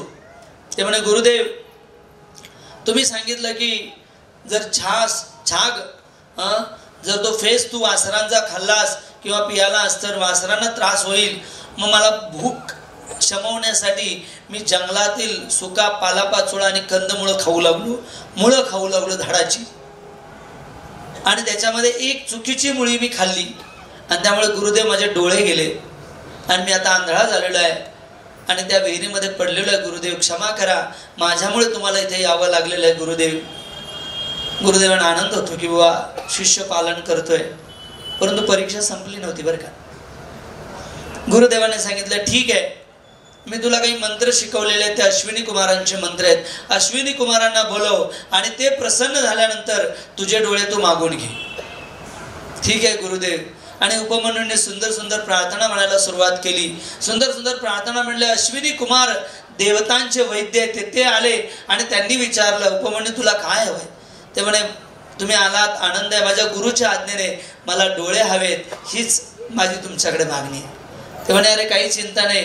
त्यांनी खिरीची वाटी दिली. ते म्हणे ही स्वर्गातली खीर आहे, ही खा, तुला तुझे डोळे येतील. उपमन्यूने ती घेतली नाही. त्याने सांगितलं की मला गुरुची आज्ञा अजून नाहीये काही खाण्यासाठी. ती खीर त्याने गुरुच्या चरणावर अर्पित केली. गुरूंना आवडलं. गुरु म्हणाले उपमन्यू माझी आज्ञा आहे, तू ही खीर खा. आणि मग ती खीर खाल्ल्यानंतर उपमन्यूला डोळे आलेले आहेत. गुरु परीक्षा घेतात. त्या परीक्षेमध्ये आपण उत्तीर्ण झालं पाहिजे. आणि ते उत्तीर्ण कधी होऊ, ज्यावेळी आपण गुरुच्या जबाबदाऱ्या आपल्या खांद्यावर घेऊ. हे आपण ध्रुव महाराजांच्या या नारद मुनींच्या चरित्रामधून आपण हे शिकलं पाहिजे. आणि मग नारद मुनीने पाहिलं की हा खरंच पक्का आहे, हा काही हालत नाही, दृढ आहे. दृढ म्हणजे ध्रुव म्हणजे दृढ, मला भगवंत पाहिजे. मग ती भौतिक गोष्टी होती, ब्रह्माजीपेक्षा मोठी जागा मला हवी आहे, ही भौतिक गोष्ट होती. तरी देखील नारद मुनींनी त्यांना सांगितलं ठीक आहे, तू जा. आणि फार सुंदर वर्णन आलेलं आहे की कशा प्रकारे भगवंतांना प्राप्त करण्यासाठी ध्रुव महाराज निघालेले आहेत. आणि मग ध्रुव महाराजांना त्यांनी मंत्र दिलेला आहे. ओम नमो भगवते वासुदेवाय.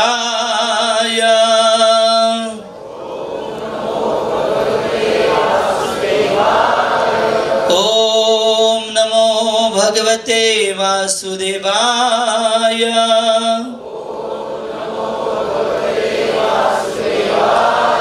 ओम नमो भगवते वासुदेवाय.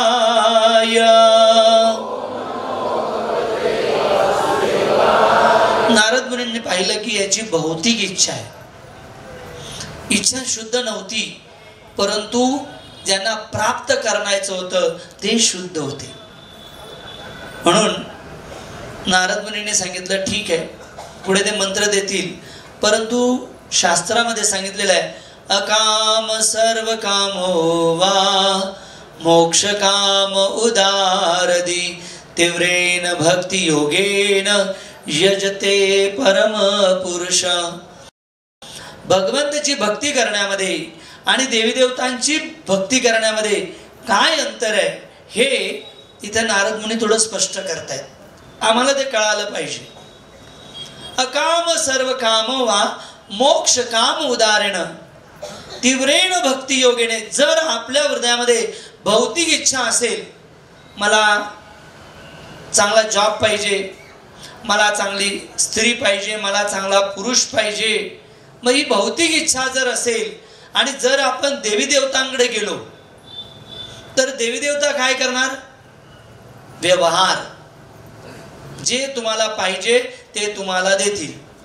जसं दुकानदाराकडे 10 रुपयाची नोट घेऊन जा आणि त्याला म्हणावं मला सिगरेटचं पॅकेट दे, एक जर लहान मुलगा गेला आणि सिगरेट दे 1-2, तर दुकानदार देईल, त्याला काही घेणं देणं नाही, कारण तो व्यवहार करणार आहे. परंतु जर तोच मुलगा त्याच्या वडिलांकडे गेला आणि 10 रुपये देऊन म्हणाला मला सिगरेट पाहिजे, वडील काय करतील? कानाखाली मारतील, कारण त्यांना माहिती आहे की याला काय हवंय. तसं देवी देवतांची वेळी आपण भक्ती करतो ते ॲज इट इज तुम्हाला जे पाहिजे ते देतात आणि शिवजी तर जे पाहिजे ते देतात. परंतु शिवजीकडे भक्ती मागा, त्यांना जास्त आनंद होईल. तर देवी देवता जे पाहिजे ते देतात, पण जे पाहिजे ते दिल्यामुळे काय होतं? आम्ही या भौतिक जगामध्ये कर्माच्या शृंखलेमध्ये अडकून पडतो, बाहेर येत नाही. त्यांना काही घेणं देणं नाही, बाहेर येत नाही आम्ही. परंतु भगवंताकडे जरी भौतिक गोष्टीने गेलो तर भगवंत आपल्या इच्छांना शुद्ध करतात. पित्याप्रमाणे त्यांना माहिती असतं की हा जो माझ्याकडे आलेला आहे याला काय आवश्यक आहे आणि भगवंत तेच देतात. सवय पुंसा परव धर्मा यतो भक्तिरधोक्षजे अहेतुकी अप्रतिहता ययात्मा सुप्रसिद्धती. भगवंताची भक्ती कशी असावी? अहेतुकी असावी. परंतु जरी त्याच्यामध्ये स्वार्थ असला तरी भगवंत आपली इच्छा पूर्ण करतात. नीट लक्षात घ्या. जसं एक उदाहरण मला आठवलं, मुंबईमध्ये एक टवाळखोरांचा ग्रुप होता. हे 3-4 जण टवाळ मुलं नेहमी काही ना काही रविवार आला की त्यांचे 2 शौक होते. एक सिनेमा बघणं आणि दुसरं कुठल्या तरी लग्नात जाणं आणि चांगली फिस्ट खाऊन येणं, हे त्यांचं जीवन होतं. मग एक दिवशी असंच हे बसस्टॉपवर उभे असताना त्यांना एक ब्रह्मचारी, इस्कॉनचे ब्रह्मचारी ते भेटले. स्तोक कृष्ण भाऊ त्यांचं नाव. आणि ते भेटल्यानंतर त्यांना बाबुलनाथला जायचं होतं दादरवरून. तर त्यांनी या 3-4 विचारलं की मला बाबुलनाथला जायचं आहे, कोणती बस इथून मिळेल? तर त्यांनी सांगितलं की ही बस तुम्हाला पकडावी लागेल. मग त्यांनी, आता भक्तांना तो थोडा वेळ होता बस यायला, त्यावेळी या भक्ताने त्यांना सांगितलं की आम्ही राधा गोपीनाथ मंदिरमध्ये असतो आणि राधा गोपीनाथ मंदिरमध्ये तिथे सुंदर प्रवचन असतं, भगवंत असतो आणि त्यानंतर स्वादिष्ट प्रसाद असतो. काय असतो? स्वादिष्ट प्रसाद असतो.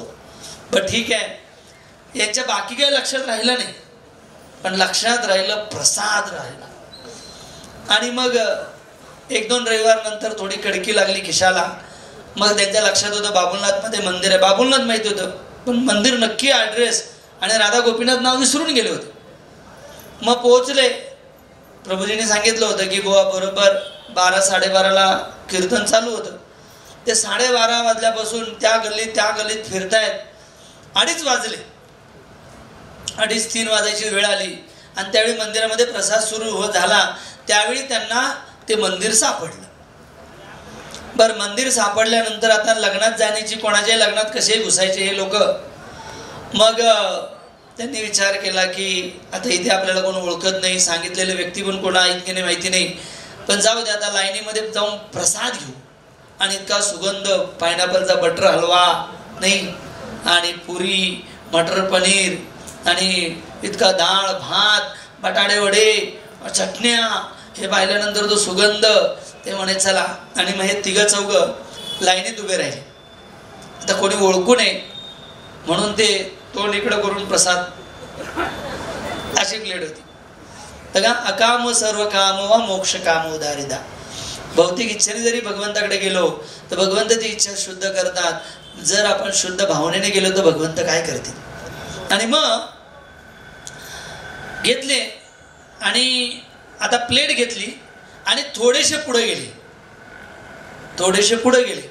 त्यांचं नाव होतं सचिन. थोडंसं पुढे गेल्यानंतर जो प्लेटवाला होता ना त्याने सांगितलं, ओ प्रभूजी इकडे या परत. याला वाटलं आता पकडलं गेलो आणि म्हणून त्यांनी काय केलं, भीत ती प्लेट परत पाठी गेली. आता पळता पण येत नाही. तर त्यांनी जो प्लेटवर व्यक्ती होता ना त्यांनी ती प्लेट घेतली आणि सांगितलं की याच्यात थोडं पाणी आहे, मी पुसून देतो. आणि ती चांगली पुसून प्लेट त्या व्यक्तीला दिली. यांनी विचार केला, यांनी बघितलं, याला काही बोलले नाही, पण प्लेट पुसलेली यांनी पाहिलं. यांनी विचार केला की माझी आई पण एवढ्या प्रेमाने मला प्लेट पुसून खायला घालत नाही आणि इथे मला प्लेट पुसून प्रसाद खायला घालतोय, हे कोण आहे. आणि म्हणून त्यांनी ते पाहिलं. आणि जर इथं ही अशी सेवा होत असेल तर मग वरती काय आपल्याला प्राप्त होईल. आणि त्या दिवशी पहिला दिवस होता म्हणून मंदिराच्या बाजूला कोपऱ्यात एक झाड आहे, त्या झाडाच्या पाठीमागून यांनी दाबून प्रसाद खाल्ला. विचार मनात आला पण वरती गेले नाही, घरी आले. परंतु प्रसादाची टेस्ट एकदा लागली तर मग, आणि आपल्याला गेले 3-4 दिवस आमचे विठ्ठल प्रभू आपल्या सगळ्यांना प्रसाद आवडतोय. आवाज काय आला नाही बाबा. आमचे विठ्ठल प्रभू आहेत का इथे? आहेत, या विठ्ठल प्रभू. अच्छा, ओ या पुढे विठ्ठल प्रभू या. श्रीजीव प्रभू तुम्ही या. हे दोघंही आपला रेग्युलर 7 दिवसाचा प्रसाद बनवत आहेत. आणि तर यांचं जोरदार आपण 3 वेळा हरिबोल बोलून आभार व्यक्त करूया. हरी बोल. आणि असाच स्वादिष्ट प्रसाद आपल्याला जर दर हप्त्याला मिळाला तर, आणि म्हणून जरा जोरात हरिबोल बोला. कारण विठ्ठल प्रभूंना आम्ही विनंती करत आहोत की त्यांनी नाशिक रोडमध्ये यावं आणि नाशिक रोडमध्ये राहावं.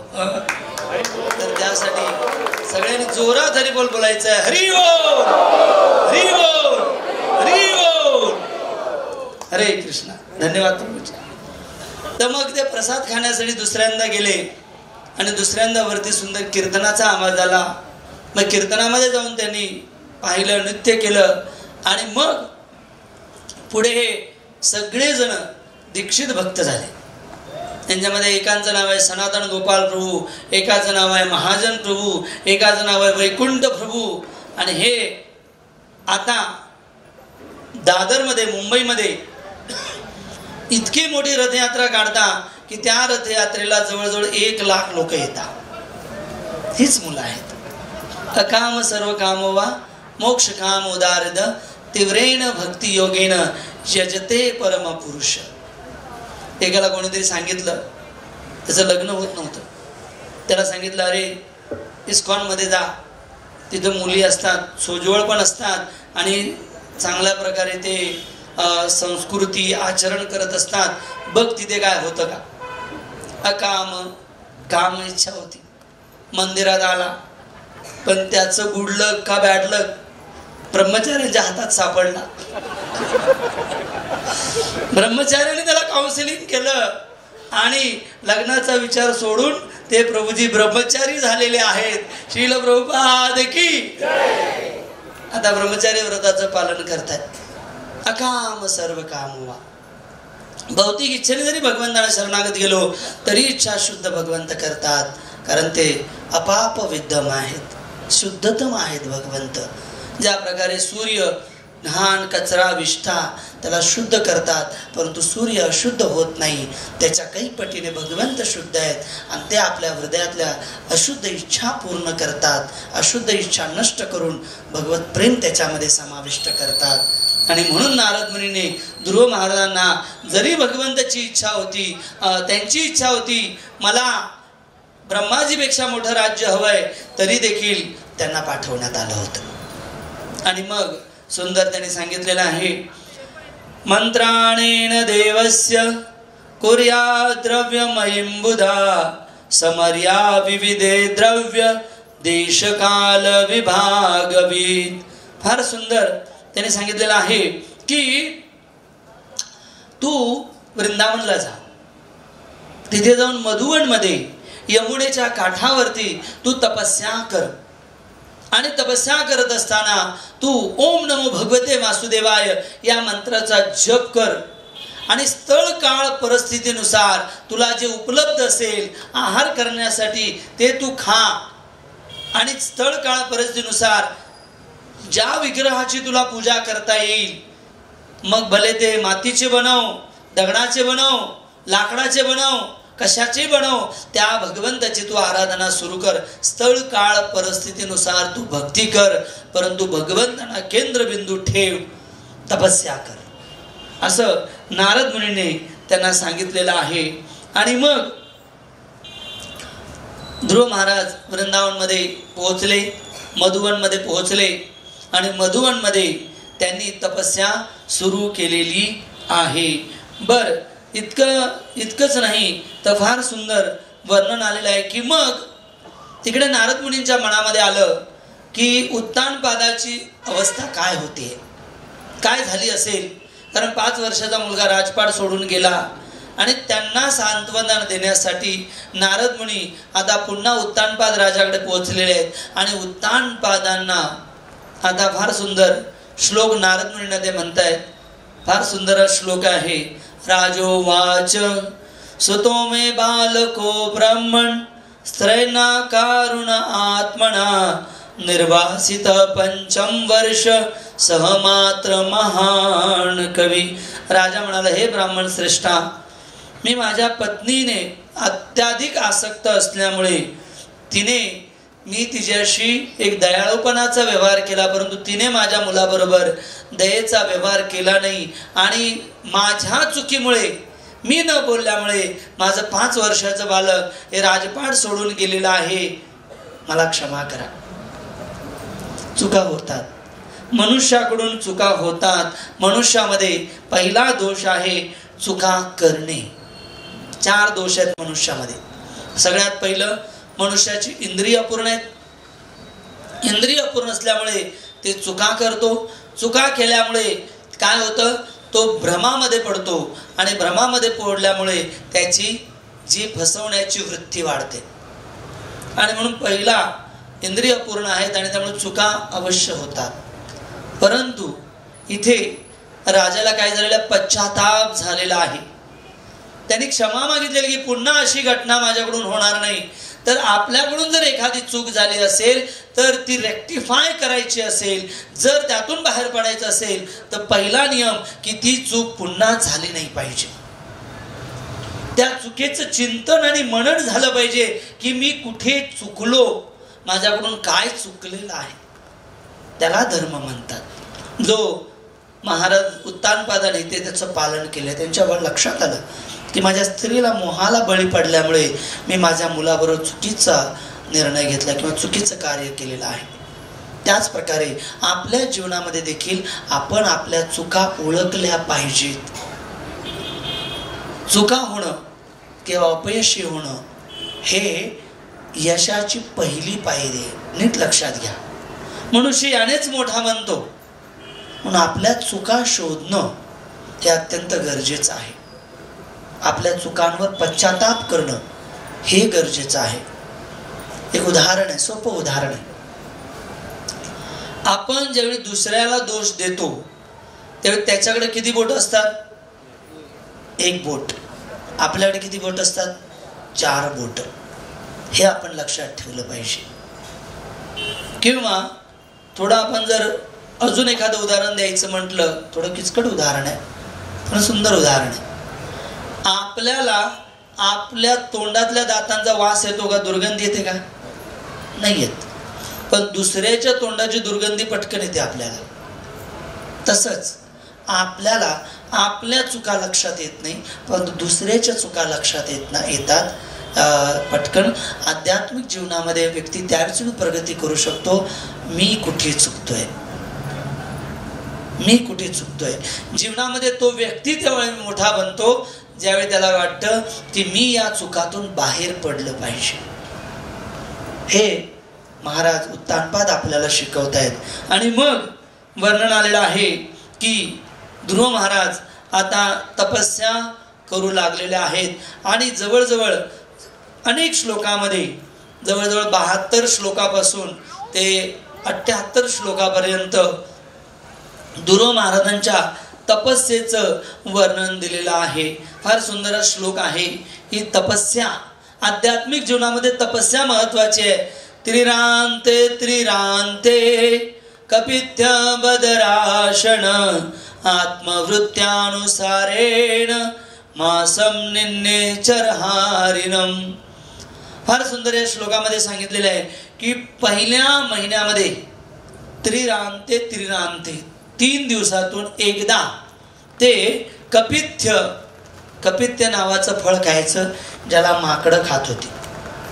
पहिला महिना 3 दिवसातून एकदा कपित्य नावाचं फळ. भगवंत आले नाहीत. त्यांनी विचार केला की मला अजून तपस्या केली पाहिजे. दुसऱ्या महिन्यातून 6 दिवसातून एकदा ते सुका पाला पाचोळा खाऊ लागले. दुसरा महिनाही संपला. 6 दिवसातून एकदा. तर मग त्याही महिन्यात भगवंत आले नाहीत. तिसऱ्या महिन्यामध्ये त्यांनी विचार केला की मी अजून कठोर तपस्या केली पाहिजे म्हणून 9 दिवसातून एकदा ते काय करू लागले, केवळ जलपान करू लागले. एक वेळा 9 दिवसातून एकदा फक्त जलपान करायचे, बाकी काही खायचे नाही. आणि मग त्यानंतर 4थ्या महिन्यामध्ये त्यांनी पाहिलं की याने भगवंत आले नाहीत, तर 4थ्या महिन्यामध्ये त्यांनी 12 दिवसातून एकदा फक्त एक श्वास घेणं सुरू केलेलं आहे. तपस्या वाढली. आध्यात्मिक जीवनामध्ये जसजसं प्रगत होत जाऊ तसं तसं आपली तपस्या करण्याची भूमिका वाढली पाहिजे. जप वाढला पाहिजे, ग्रंथ वाचन वाढलं पाहिजे, मंदिरातल्या सेवा वाढल्या पाहिजेत. वाढतात का? नाही वाढत, कमी व्हायला लागतं. का? कारण आपली अधोगती होते. हे नीट लक्षात घ्यायचं आहे. इथे ध्रुव महाराज शिकवत आहेत की आपल्याला स्थळ काळ परिस्थितीनुसार तपस्या वाढवली पाहिजे. आणि मग 4 महिने झाले, 12 दिवसातून एकदा फक्त श्वास. त्या महिन्यातही भगवंत आले नाहीत. 5व्या महिन्यामध्ये त्यांनी काय केलं, श्वास बंद केला. डाव्या पायावरती उभं राहिलेल्या एका पायावरती दोन्ही हात वरती करून भगवंतांना ते प्रार्थना करू लागलेले आहेत. ओम नमो भगवते वासुदेवाय या मंत्राचा तीव्रतेने जप करू लागलेले आहेत. 5 महिने झाले. 6व्या महिन्यामध्ये आता झालं असं की त्यांच्या तपस्येच्या अग्नीने देवी देवताचे जे स्वर्ग लोक आहेत किंवा इतर लोक आहेत ते तप्त होऊ लागले. त्यांच्यामध्ये जोर जोराने हलू लागले, भूकंप होऊ लागले. त्यावेळी सगळे देवी देवता भगवंताकडे गेले आणि भगवंतांना प्रार्थना केल्या, भगवंता हे का होतंय आम्हाला कळत नाही. त्यावेळी भगवंताने सांगितलं, हो मला माहिती आहे, कारण माझा जो भक्त आहे ध्रुव तो तपस्या करत आहे आणि त्या तपस्येचं फळ म्हणून हे सगळे देवलोक हादरत आहेत. फार जरुरी आहे तपस्या वाढवणं. आणि जशी जशी आपण तपस्या वाढू त्याचं फळ केवळ आपल्याला नाही तर समस्त मानव जातीला देखील मिळाल्याशिवाय राहणार नाही. आणि मग भगवंताने सांगितलं, काही चिंता करू नका, मी लवकरच जाईन आणि ध्रुवाला दर्शन देईन. आणि मग इथे आध्यात्मिक जीवनामध्ये तपस्या फार महत्वाची आहे. आध्यात्मिक जीवन म्हणजे तपस्या. आध्यात्मिक जीवन म्हणजे नियमाचं पालन. आध्यात्मिक जीवन म्हणजे गुरूंच्या आज्ञेचं पालन झालं पाहिजे. मी आज भगवान प्रभूंबर होतो आणि भगवान प्रभूंबर असताना त्यांनी एक सुंदर व्हिडिओ आम्हाला दाखवला. ते म्हणले, इतकी वर्ष इस्कॉन मध्ये आम्ही लोकांना सांगत होतो कांदा लसूण खाऊ नका, कांदा लसूण खाऊ नका, परंतु कोणी मनावर घेत नव्हतं. विशेषतः अनेक संप्रदाय आम्हालाच समजवायचे की हे काय तुमचं नवीन कांदा लसूण खात नाही, नाही का? राऊत महाराज त्यांनी इतकं सुंदर प्रवचन भगवान पूर्ण ऐकवलं बघा. हे बघा, ज्यांनी खरं शास्त्र वाचलेलं आहे ते खरंच त्याचं पालन करतात. ते राऊत महाराजांचा व्हिडिओ ऐका. त्यांनी सांगितलं की कांदा लसूण खाणं जेवणामध्ये ते मांसाहाराप्रमाणे आहे ते. आणि मग काय भगवंत भेटतील. म्हणून आध्यात्मिक जीवन खरंच ज्याला करायचं आहे ना, ज्याला खरंच कीर्तनामध्ये प्रवचनामध्ये सासू सुन्याच्या गोष्टी ऐकायच्या आहेत, तो मजेलाच येतोय, तो आनंदालाच येतो. त्याला भक्ती करायची नाही आहे. भक्ती म्हणजे नियम पाहिजेत, नियमाशिवाय भक्ती नाही होत. कोणी म्हणतं काय करायचे नियम, भगवंताला प्राप्त करायचं आहे, कशाही स्थितीमध्ये प्राप्त करू, काही खा, कसंही प्या, काही राहा, भगवंत भेटल्याशिवाय राहणार नाही. नाही. दाखवा भगवद्गीतेत श्लोक, गाथेमध्ये श्लोक, भागवतामध्ये श्लोक दाखवा. आम्ही शास्त्रानुसार बोलतो, शास्त्रांच्या बाहेर काहीच बोलणार नाही. या नियमाचं पालन झालं पाहिजे. मांसाहार सोडला पाहिजे. नशा, जुगार आणि व्याभिचार सोडलं पाहिजे. का सोडलं पाहिजे? कारण जर मांसाहार केला तर आपल्या हृदयातली दया नष्ट होते. नाही. जुगार खेळला तर आपल्या जीवनामध्ये सत्यता नष्ट होते. जर नशा केली तर आपण तपस्या करू शकत नाही. नशा केली तर आपण तपस्या करू शकत नाही. आणि अवैध स्त्री जर संग केला तर आपण शुद्ध होऊ शकत नाही. आणि म्हणून फार जरुरी आहे अध्यात्म. म्हणून प्रभुपादाने हे नियम टाकलेले आहेत. चाय कॉफी पित नाही आम्ही.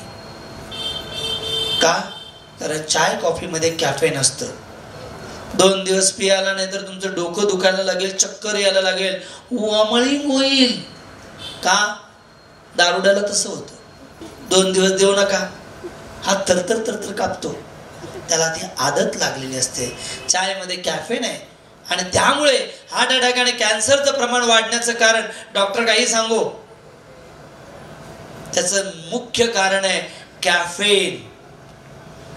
चहा पितो, नशा करतो, त्याला हार्ट अटॅक झाल्याशिवाय राहत नाही. म्हणून त्यातून वाचायचं असेल ॲटलिस्ट भौतिक लाभ तरी करून घ्या. आध्यात्मिक लाभ फार दूर राहिला.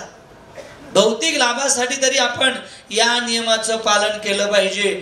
मांसाहार, प्राण्याची आतडी 6 फूट लांब असते आणि मनुष्याच्या आतड्या जर काढल्या तर त्या 32 का 36 फूट लांब आहेत. म्हणजे आपण खाल्लेलं पचायला फार वेळ लागतो. म्हणून मांसाहार, आपल्याला मांसाहार प्राण्यांची लक्षणं आहेत. कोरोनामध्ये कुठले डॉक्टर सांगू लागले मांस खा, हे खा, ते खा. अहो हे लोक सगळी जी मोठी मेडिकल ज्या इंडस्ट्रीज आहेत त्या इंडस्ट्रीचे जाळं आहे. हे जाळं आहे. आपल्याला समजलं पाहिजे. इतके रोग वाढले, गोळ्या वाढल्या, औषधं वाढले, एखादा तरी रोग कमी व्हावा. आणि सगळं म्हणतात मांस खा, हे खा. अहो भगवंताने असं बनवलंच नाही आम्हाला. जे मांसाहारी प्राणी असतात त्यांची नखं पुढे अशी असतात. वाघ घ्या, कुत्रा घ्या, मांजर घ्या. पण जे प्राणी मांसाहारी नाहीत त्यांची नखं सरळ असतात. गाय घ्या, नाही, मनुष्य घ्या, त्यांची नखं सरळ असतात. जे मांसाहारी प्राणी असतात ते ओठाने पाणी पितात. बघा तुम्ही, गाय ओठाने पाणी पिते का? नाही पित. का? मांजर बघा ओठाने पाणी पिते, ओठाने दूध पिते. नाही, गाय नाही पिणार कारण ते मांसाहारी आहेत. हा फरक आहे. प्राण्यांना बघा 2 सुळे दिलेले आहेत. आपल्याला दिलेत का? नाही दिलेले आहेत. मांसाहार मनुष्यासाठी नाही आहे. मांसाहाराने दया सांगते. हो, म्हणून ज्या खाटिकाकडे जाल तो खाटीक म्हणतो कापू का, आपण म्हणलं काप, तर मग ते कापतो. त्याचं कर्म त्याला नाही, आपल्याला लागतं. नाही, लक्षात घ्या. आणि म्हणून मांसाहार न करणे, नशा न करणे, जुगार न करणे, अवैध स्त्रीसंग न करणे, कारण त्याने शुद्धता नष्ट होते. आणि मग अशा प्रकारे त्यांनी तपस्या केली. ध्रुव महाराजांनी तपस्या केलेली आहे. आणि 6व्या महिन्यामध्ये भगवंत गोलोक वृंदावन मधून भगवंत दर्शन देण्यासाठी आलेले आहेत. भगवंताने सुंदर दर्शन दिलेलं आहे. इतकं सुंदर दर्शन दिलेलं आहे. ज्यावेळी आता ध्रुव महाराजांना पाहिलं की गरुडावरून भगवंत आलेले आहेत आणि भगवंताने सुंदर पितांबर वस्त्र धारण केलेलं आहे आणि भगवंत आता त्याच्या समोर उभे आहेत. शंख, चक्र, गदा, पद्म हे सगळे आयुध भगवंताने धारण केलेले आहेत. आणि भगवंताचं ते दिव्य रूप पाहिल्यानंतर ध्रुव महाराज 5 वर्षाचा बालक दंग झालेले.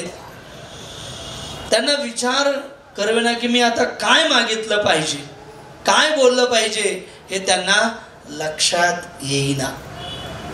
आणि मग ते शांत आणि स्तब्ध उभे राहिले. भगवंताने ओळखलं की याला काही सुचत नाहीये आणि म्हणून भगवंताने आपला दिव्य शंख ध्रुवाच्या मस्तकाला लावला. आणि जशा ध्रुवाच्या मस्तकाला लावला, ध्रुवाने सुंदर सुंदर भगवंताच्या प्रार्थना सुरू केलेल्या आहेत. भगवंताचं साक्षात दर्शन झाल्यानंतर पहिल्या प्रार्थनेमध्ये ते म्हणतात, भगवंता मी कशासाठी तुमच्याकडे आलो?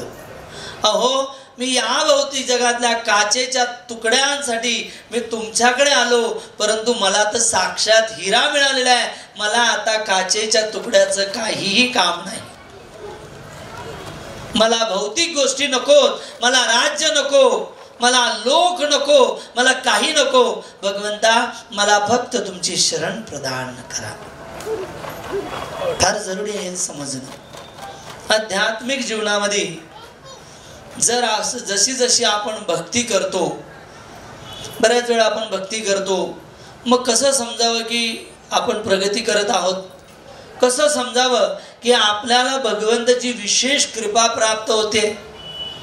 2 गोष्टी, या 2 गोष्टी. पहिलं, आपल्या आध्यात्मिक जीवनामध्ये आपल्याला नामरुची वाढेल. सगळ्यात पहिलं नामरुची वाढेल, वैष्णव सेवा वाढेल, जीवदया वाढेल. या 3 गोष्टी आपोआप आपल्याला नामामध्ये रुची येईल. जास्त माळा जप करण्याची रुची येईल. एकादशी दिवशी 20 माळा, 32 माळा, यात्रेमध्ये 64 माळा, नामामध्ये रुची. वैष्णव सेवा. मी काल काही भक्तांशी चर्चा करत होतो. म्हटलं लिस्टमध्ये कोणाकोणाची नावं आहेत? तर म्हणे प्रभूजी लिस्टमध्ये आहेत ते तर सेवा करतायत, पण तेही भक्त गेले ज्यांची लिस्टमध्ये नावं नाही आहेत. आनंद वाटला, कारण भगवंत बघत नाही लिस्टमध्ये आहेत तेच येत आहेत का. भगवंत हे बघतात की लिस्टच्या बाहेर कोण सेवेला आलेला आहे. म्हणून आध्यात्मिक जीवनामध्ये सेवा करायला आनंद मिळतो, नामजप करायला आनंद मिळतो आणि कृष्ण भावनेचा प्रचार करण्यासाठी जीवदया, लोकांना भगवत भक्ती सांगण्यामध्ये आनंद प्राप्त होतो. जे आपण ऐकलंय, जे आपण वाचलंय ते लोकांना सांगण्यामध्ये आपल्याला आनंद प्राप्त होतो. ही पहिली गोष्ट. आध्यात्मिक जीवनामध्ये प्रगती होत असेल त्याची ही 3 लक्षणं आहेत. पहिलं. आणि दुसरं सगळ्यात महत्त्वाचं म्हणजे की वरिष्ठ भक्त आपल्या खांद्यावरती जबाबदाऱ्यांचं ओझं टाकत असतात. जबाबदाऱ्या आपल्याला मिळत असतात. त्या जबाबदाऱ्या आपल्याला जर मिळत असतील तर आपण असं समजू नये यांनाच का मीच भेटतो का, असं समजू नका. जबाबदारी भेटली याचा अर्थ गुरु आणि वैष्णव माझ्यावर संतुष्ट आहेत आणि म्हणून मला ती सेवेची संधी आपल्याला प्राप्त केलेली आहे किंवा ती सेवेची संधी आम्हाला मिळत आहे. हे कारण आहे. म्हणून आध्यात्मिक जीवनामध्ये भगवंत समोर येतील की नाही माहिती नाही. ध्रुव महाराजांच्या समोर आले, परंतु आम्हाला काय करायचं आहे? आम्हाला या 2 गोष्टी चेक करायच्या आहेत. माझा नामजप किती वाढला, माझी सेवा करण्याची भावना किती वाढली आणि माझ्या मनामध्ये प्रचार करण्यासाठी किती आतुरता निर्माण झालेली आहे. मग ती लहान मुलं का असेनात, प्रचाराची त्यांना कृष्ण देण्याची आतुरता किती वाढलेली आहे हे आपण लक्षात ठेवलं पाहिजे. आणि दुसरं, जबाबदाऱ्या वाढल्या पाहिजेत, जबाबदाऱ्या घेतल्या आल्या पाहिजेत. या दोन गोष्टी म्हणजे भगवंताचं साक्षात दर्शन आहे. आणि मग रामानुजाचार्य सांगतायत की जर आपण असं वागलो आयुष्यभर, या सगळ्या गोष्टी घेऊन आपण जर भक्तीमध्ये अग्रेसर झालो, तर मृत्यूच्या वेळी जरी आपली चेतना नसेल, भगवंताचं स्मरण करण्याचं, ज्या प्रकारे ध्रुव महाराजांचा कळत नव्हतं की मला काय बोलायचंय, भगवंताने आपला शंख लावला, त्याच प्रकारे जर आपली भावना नसेल, आपण जरी कोमामध्ये जरी असेल, तरी भगवंत आपल्या बुद्धीमध्ये प्रविष्ट होतील आणि आपल्याला त्यांची आठवण करून देतील, त्यांच्या नामाची आठवण करून देतील. हरे कृष्णा कृष्णा कृष्णा हरे हरे, हरे राम राम राम हरे हरे. त्यांच्या नामाची आठवण करून देतील. काल उदाहरण आपण पाहिली, प्रभुपादांच्या जीवनामध्ये सुरभी महाराजांचं उदाहरण आपण पाहिलं, कलकत्त्याच्या त्या माताजींचं उदाहरण पाहिलं की मृत्यूच्या वेळी सुरुवातीला दिलेलं डोनेशन प्रभुपादांनी सांगितलं, राधा श्याम सुंदर तुमची काळजी घेतील मृत्यूच्या वेळी. आणि त्यावेळी भगवंत फोटोच्या रूपाने समोर आले. त्याच प्रकारे आम्ही ज्यावेळी भक्ती करू, आम्ही ज्यावेळी जबाबदारीने सेवा करू, त्यावेळी आमची जरी चेतना नसेल ना, तरी भगवंत आम्हाला स्मरणात येतील. नीट लक्षात घ्या. आणि म्हणून भगवंताची भक्ती केली पाहिजे. आणि मग सुंदर सुंदर प्रार्थना आहेत, परंतु जवळजवळ वेळ झालेली आहे. त्यामुळे प्रवचनाच्या शेवटी त्यांच्या एक सुंदर प्रार्थना आहेत, बऱ्याच प्रार्थना आहेत, वाचल्या पाहिजेत. आज मी भगवान प्रभूंना भेटलो. भगवान प्रभू म्हणजे ज्यांना आपण इथे गेल्या वर्षी दामोदराष्टकमच्या वेळी कार्तिक महिन्यामध्ये बोलवलं होतं, त्यांनी अनेक ग्रंथ इंग्रजीमधून मराठीमध्ये केलेले आहेत. भगवद्गीता, कृष्ण चरित्र, हे एवढे सगळे ग्रंथ, याच्यापेक्षाही जास्त आहे. चैतन्य चरितामृत, हे सगळं त्यांनी मराठीमध्ये केलेलं आहे आणि मराठीमध्ये ते आपल्याला उपलब्ध आहे. आपल्याला फक्त ते उघडायचं आणि वाचायचं आहे. वाचाल तर वाचाल, नाही या भवसागरामध्ये आम्ही डुबल्याशिवाय राहणार नाही. आणि अशा या भागवतमचं अध्ययन केल्यानंतर फार सुंदर सुंदर प्रार्थना आहेत, ते वाचा. भागवत सप्ताह म्हणजे 7 दिवस आलो आणि ऐकलो आणि म्हणजे आता आम्ही भगवंत प्राप्त होतील, नाही बरं का. इथून गेल्यानंतर आम्ही काय करतो, भागवत कथा ती आमच्या जीवनात आम्ही किती उतरवतो. इथून गेल्यानंतर आम्ही नित्य साधनेमध्ये किती लागतो, जपामध्ये किती लागतो, वाचनामध्ये किती लागतो, अर्चविग्रहांच्या सेवेमध्ये किती लागतो, भक्तांच्या संघासाठी किती लागतो, त्याच्यावर निर्भर आहे ही भागवत कथा यशस्वी का अयशस्वी. जर यशस्वी करायची असेल तर आम्हाला आपल्या जीवनामध्ये त्या गोष्टींचं पालन केलं पाहिजे. आणि हे फार सुंदर प्रार्थना माझ्या मागून सगळ्यांनी म्हणण्याचा प्रयत्न करायचा आहे. भक्ती मोह प्रवतां त्वयि मे प्रसंगो,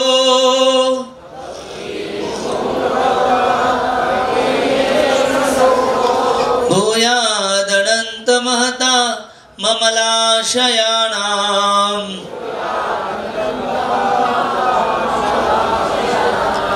तेनाज सोल्भमूर्णं व्यसनं भवाब्धि,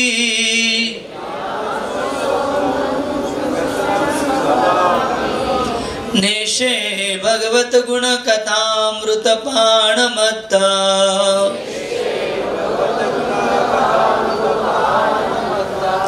बघा ध्रुव महाराज काय सुंदर प्रार्थना करतायत.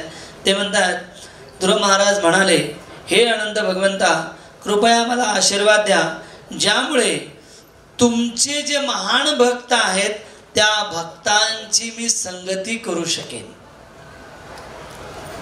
फार महत्वाची प्रार्थना आहे.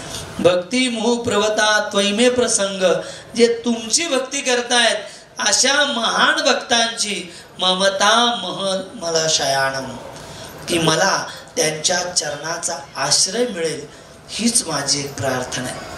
काय शिकवतायत ध्रुव महाराज? या एका प्रार्थनेवरती अख्खं एक प्रवचन होऊ शकतं. कलियुगामध्ये आपल्याकडे आयुष्य कमी, वेळ कमी, बुद्धी कमी, शुद्धता कमी आणि भगवंत प्राप्तीची ओढ कमी. मग ती भगवत प्राप्तीची ओढ जर आपल्याला प्राप्त करायची असेल तर आपल्याला साधू संग सर्वशास्त्र कहे, लव मात्र साधू संग सर्व सिद्धी होय. सर्व सिद्धी प्राप्त होतात ज्यावेळी आम्ही भक्तांच्या संघामध्ये येतो. पूर्वीच्या काळी, आपल्या आजोबांच्या काळी, आताही एक सुंदर म्हण होती, सुविचार होता, साधू संत येती घरा तोची दिवाळी दसरा. पाठ आहे आपल्या सगळ्यांना. आता थोडं उलटे, साधू संत येती घरा तोची खिडक्या दारे बंद करा. नाही नाही, तसं नसलं पाहिजे. ज्यावेळी आपल्याला वेळ मिळेल त्यावेळी आपण साधूंचा संग केला पाहिजे आणि साधूंचा संग केल्यानंतर नक्कीच आपल्या जीवनामध्ये परिवर्तन आल्याशिवाय राहणार नाही. कलियुगामध्ये जर भक्तीमध्ये प्रगती करायची असेल, भक्तीमध्ये टिकून राहायचं असेल, भक्ती आनंदात जर करायचं असेल तर सर्वप्रथम प्रभुपादांनी दिलेलं तत्वज्ञान आहे, असोसिएशन, भक्तांचा संग करणं अनिवार्य आहे. 7 दिवस आम्हाला दिलेले आहेत. त्या 7 दिवसांमध्ये 6 दिवस, 6.5 दिवस, पावणे 7 दिवस आपल्यासाठी आणि आपल्या परिवारासाठी. एक संध्याकाळ भक्तांच्या संघासाठी.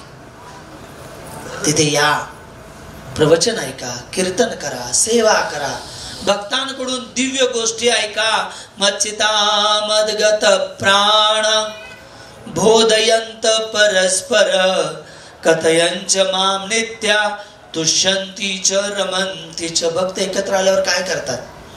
चर्चा केली पाहिजे, भगवंताची चर्चा केली पाहिजे. मी काय वाचलं, तुम्ही काय वाचलं, याची चर्चा झाली पाहिजे. भक्ताच्या संघात आला नुसतं सेल्फी काढत नाही बसायचं, प्लेट खाणं सेल्फी, आम्ही कुठे गेलो नाही. भक्तीमध्ये खरीच तीव्रता कधी वाढेल? आम्ही चर्चा किती करतोय, आमच्या जीवनाचा केंद्रबिंदू कृष्ण किती आहेत याला महत्व आहे, याला महत्व आहे. फार जरुरी आहे समजणं. भक्तांचा संघ तीव्रतेने करता आला पाहिजे. रामानुजाचार्य सांगतायत भक्तांचा संघ आणि अभक्तांचा संघ कसा केला पाहिजे. समजा इथं एखादा साप आला, साप काय उंदीर आला तरी सगळे उठून पळतात नाही. जर साप आला तर किती लोक जागेवर बसतील? भीती वाटेल ना. बरं, प्रवचनाच्या आधीच सांगितलं इथं कुठंतरी साप आहे बरं का, जरा सगळ्यांनी सांभाळून प्रवचन ऐका. किती लोकांचं लक्ष माझ्या प्रवचनावर राहील? नाही राहणार. का? कारण भीती आहे सापाची. त्याच प्रकारे ज्यावेळी आम्ही या भौतिक जगातल्या लोकांचा संग करतो, ज्यांचा उद्देश केवळ भौतिक आहे, त्याला घाबरलं पाहिजे, सापाप्रमाणे घाबरलं पाहिजे असं रामानुजाचार्य सांगतात. आणि अनुभया घाबरलं पाहिजे. आणि भक्तांच्या संघामध्ये येण्यासाठी कसं आपण राहिलं पाहिजे? एखाद्या व्यक्तीने जर गुलाबाच्या फुलाचा सुगंध घेतला तर त्याला काय होतं? आनंद वाटतो, आनंद वाटतो. त्याच प्रकारे भक्तांच्या संघामध्ये यायला आपल्याला देखील आनंद वाटला पाहिजे. अशा प्रकारे आपण भक्तांचा संघ केला पाहिजे. ध्रुव महाराज, अहो समोर भगवंत आहेत. बर, केवळ ध्रुव महाराजांच्या प्रार्थना नाही आहेत, प्रल्हाद महाराजांच्या प्रार्थना घ्या, वृत्रासुराच्या प्रार्थना घ्या, अजामिलाच्या प्रार्थना घ्या. फार सुंदर अजामिला आख्यान होणार आहे. कशा प्रकारे वैष्णव सेवेने भगवंतांना प्राप्त केले त्याने. तर म्हणून फार जरुरी आहे भक्तांच्या संघात येणं, संघात येऊन त्यांच्याबरोबर कथा ऐकणं, कीर्तन ऐकणं आणि आपल्या ज्या काही भौतिक प्रायोरिटी आहे त्यांना दुय्यम स्थान देणं. चुकतं आमचं इथं, आम्ही भौतिक गोष्टींना पहिलं स्थान देतो. भक्ती बघू चालले ना, चालू द्या चालू द्या, आम्ही फसू, आम्ही अडकू. जर आमच्याकडे कारण असतील भगवंताची, भक्तांचं संग न करण्याची, तर भगवंताकडे कारण आहेत आम्हाला भगवत धामात न नेण्याची. नीट लक्षात ठेवा. आणि म्हणून इथे जी प्रार्थना आहे भक्तांचा संग, परिवर्तन अवश्य होतं. भक्तांच्या संघामध्ये परिवर्तन झालेल्या अनेक अनेक कथा आहेत. शेवटच्या प्रवचनात 2 कथा मी सांगणार आहे की कशा प्रकारे भक्तांच्या संघात आल्यानंतर अशक्य गोष्ट देखील सहज शक्य होईल. त्याने काय केलं, एक चोर, गावातली काही लोक यात्रेला चालली होती. चोराला इच्छा झाली की मला यात्रेला जायचंय. भक्तांच्या संघात तो यात्रेला निघाला. पहिल्या दिवसाचा पडाव पूर्ण केला. रात्र झाली, सगळे झोपले थकून. याला मात्र झोप येईना, कारण चोरी हा त्याचा उद्देश. आणि म्हणून त्याला झोप येईना. मग करावं काय, करावं काय, हात तर हाले ना. मग त्याने काय केलं, याची बॅग उचलली दुसरीकडे ठेवली, दुसऱ्याची बॅग उचलली याच्या जागेवर ठेवली, असं सगळ्यांच्या बॅगा आलटून पलटून टाकल्या आणि झोपी गेला. सकाळी सगळे उठले, आमचं सामान जागेवर नाही, आमचं सामान, एकाची धोती तिकडे, एकाची बॅग तिकडं, एकाची सुटकेस तिकडं, सगळे एकमेकाशी भांडायला लागले, तू माझी बॅग चोरली. तो सगळ्यात शेवटी चोर म्हणाला, नाही हो, माफ करा, मी चोर आहे, मी चोर आहे, पण माझी रात्री झोप होत नव्हती आणि माझ्या हाताला इतक्या वर्षाचं काम लागलेलं आहे, पण मी प्रवचन ऐकल्यामुळे, तुमच्या संघामुळे माझ्यामध्ये परिवर्तन होत चाललेलं आहे. पण करणार काय, सवय इतक्या लवकर सुटत नाही, म्हणून मी बॅगा इकडं तिकडं ठेवलेल्या आहेत, मी ठेवल्यात त्या. परिवर्तन अवश्य होतं.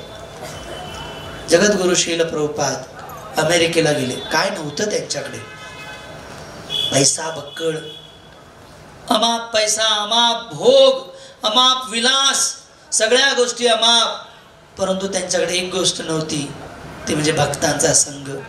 त्या लोकांनी प्रभुपादांचा संघ केला आणि जे हिप्पी झाले होते ते हॅप्पी झाले. त्याचं कारण फक्त आणि फक्त प्रभुपादांचा संघ. म्हणून संघामध्ये शक्ती आहे. कलियुगामध्ये जसं मुंबईमध्ये जर तुम्हाला ट्रेनमध्ये चढायचं असेल आणि उतरायचं असेल तर त्याला 2 गोष्टी, जर तुम्ही सगळ्यात पुढे राहिलात तर तुमचं तोंड फुटल्याशिवाय राहणार नाही. ट्रेनमध्ये चढायचंय, पुढे उभे राहिलात तो उतरणारा कोपरा घेऊनच उतरतो. जावा कधी घरीमध्ये, मुंबईमध्ये ट्रेनमध्ये. आणि जर तुम्ही पुढे असाल तर लागला नाकावर दणका, दातावर, तर रक्तबंबाळ. बरं पाठी राहायचं तर काय होईल, सगळे चढायला लागली, गर्दी एकदा झाली फुल की नंतर तुम्हाला कोण चढू देत नाही. एकदम दरवाजावर खेटून लोंबकळत उभे राहता, चढता येत नाही, प्लॅटफॉर्मवरतीच राहून जा. उपाय काय, क्राऊडच्या मध्ये उभे राहा. आपोआप बरोबर तुम्ही चढले जाल आणि स्टेशन आलं की आपोआप तुम्ही उतराल. तुम्हाला काही करावं लागणार. भक्तांच्या संघाचा हा लाभ आहे. भक्तांच्या संघाच्या मध्ये राहिला की आपोआप गोलोकच्या वैकुंठाच्या विमानात बसा. पण त्यासाठी भक्तांच्या संघामध्ये राहणं फार गरजेचं आहे. आणि म्हणून श्रील प्रभुपादांनी ही मंदिरं बनवली. मंदिरांमध्ये रविवारी प्रीत भोजन हा कार्यक्रम ठेवला. आपल्याही या व्यायामशाळेमध्ये दर शुक्रवारी संध्याकाळी प्रवचन आणि कीर्तन आणि प्रसादाचा कार्यक्रम होतो. इथे आपण या आणि संघामध्ये राहून भक्ती करा, संघामध्ये राहून उत्साह वाढवा, संघामध्ये राहून दृढता ठेवा. संघामध्ये आलात तरच भक्तीमध्ये प्रगती होईल. एकदा एक कबूतर, झाडावरचं नवीन नवीन कबुतरांची पिल्लं असतात, त्या कबुतराच्या पिल्लांना सांगतो, मुलांनो इकडे या, मी तुम्हाला एक धडा शिकवतो. ते म्हणे काय धडा आहे सांगा आम्हाला. ते म्हणे बघा, शिकारी आएगा, जाल बिछाएगा, दाना डालेगा भूल कर इसमें फसना नहीं. पाठ झाला, आचरणात पण आणायचा. हो गुरुदेव पाठ झाला, ठीक आहे, आचरणात येईलच, काय चिंता नाही. आणि मग झाडावर बसून ते कबुतराची पिल्लं म्हणू लागली, शिकारी आएगा जाल बिछाएगा दाना डालेगा भूल कर इसमें फसना नहीं. ठीक आहे. शिकारी आला, त्या झाडावर त्याने पोपटचे कबुतराची पिल्लं पाहिली. ते म्हणे इथे भरपूर आहेत, जाळं टाकूया. त्याने ऐकलं, भाषा त्याला कळत होती प्राण्यांची.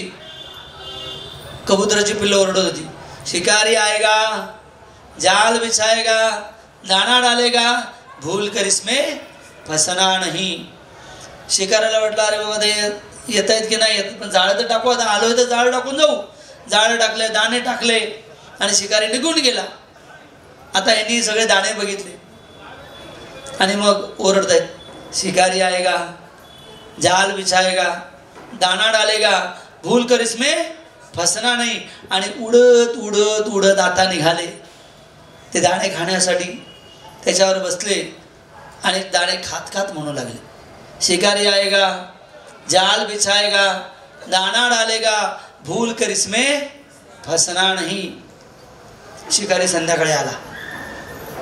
आल्यानंतर त्याने सगळी पाहिले, कबुतराची पिल्लं सगळी ओरडतायत, गातायत आणि अडकली पण आहेत. ते जाळं उचललं, पाठी टाकलं आणि तो निघाला. जाळ्यामधली पिल्लं ओरडतायत, शिकारी आएगा जाल बिछाएगा दाना डालेगा भूल कर इसमें फसना नहीं. प्रभूजींचं प्रवचन चांगलं होतं, प्रसाद पण चांगला होता, भागवत कथाही चांगली झाली. आता काहीतरी करायला पाहिजे. परंतु घरी जाऊन ए रे माझ्या मागल्या, घरी जाऊन कबूतर आएगा जाल बिछाएगा दाना डालेगा भूल कर इसमें फसना नहीं. सकाळी कामावर जायचं, चाललंय रुटीन नाही. ही कथा लक्षात ठेवा. या कथेचं दुसरं रूप मी काल ऐकलं, मला फार आवडलं. दुसरी थोडंसं त्याच्यात चेंज आहे. सगळे कबूतर आता ते जाळ्यात अडकलेत आणि ते गातायत, पण त्यांना कळालं आम्ही अडकलोय. मग त्यांनी त्या वरिष्ठ कबुतराला बोलवलं की आता आम्ही जाळ्यात अडकलो, आता काय करायचंय. कबुतराने सांगितलं, वरिष्ठ कबुतराने एकच उपाय आहे, तुम्हाला या जाळ्यातून जर बाहेर पडायचं तर एकच उपाय आहे. सगळ्यांनी मी 1 2 3 म्हणेन, सगळ्यांनी आपली पंख एकाच वेळी फडफडावायचे आहेत आणि सगळ्यांनी उडायचं आहे एक साथ, आणि हे जाळं घेऊन तुम्ही उडू शकाल. हाच एक तुम्हाला वाचण्याचा पर्याय आहे. दुसरा पर्याय तुमच्या समोर नाहीये. आणि मग सगळे कबूतर, मोठ्या कबुतराने म्हटलं 1 2 3, सगळे कबुतराच्या पिल्लाने एक साथ पंख फडफडवायला सुरुवात केली. सगळे एक साथ उडाले. ते जाळं घेऊन सगळे उडाले. आणि मग डोंगरावर जाऊन त्यांनी उंदीर मामाला बोलवलं आणि त्यांनी ते जाळं कुरतडलं. ती गोष्ट वेगळी. पण आता आम्हाला प्रभुपादाने सांगितलेलं आहे, आता अडकलेलो आहोत आम्ही इंद्रिय तृप्तीमध्ये, या भौतिक जगामध्ये. आता आम्हाला उडायचंय, एक साथ उडायचंय. त्यासाठी एकत्र येऊन जप करायचंय, हरे कृष्णा कृष्णा कृष्णा हरे हरे, हरे राम राम राम हरे हरे. आणि मग आपल्याला या मायेचं जे जाळ आहे त्याच्यातून मुक्त होऊ. हीच आजच्या जीवनाची, आजच्या या कथेची शिकवण. फार फार धन्यवाद. ग्रंथराज श्रीमद भागवतम की, जगद्गुरु श्रील प्रभुपाद की, निताय गौर प्रेमानंदे. फार फार धन्यवाद. हरे कृष्ण.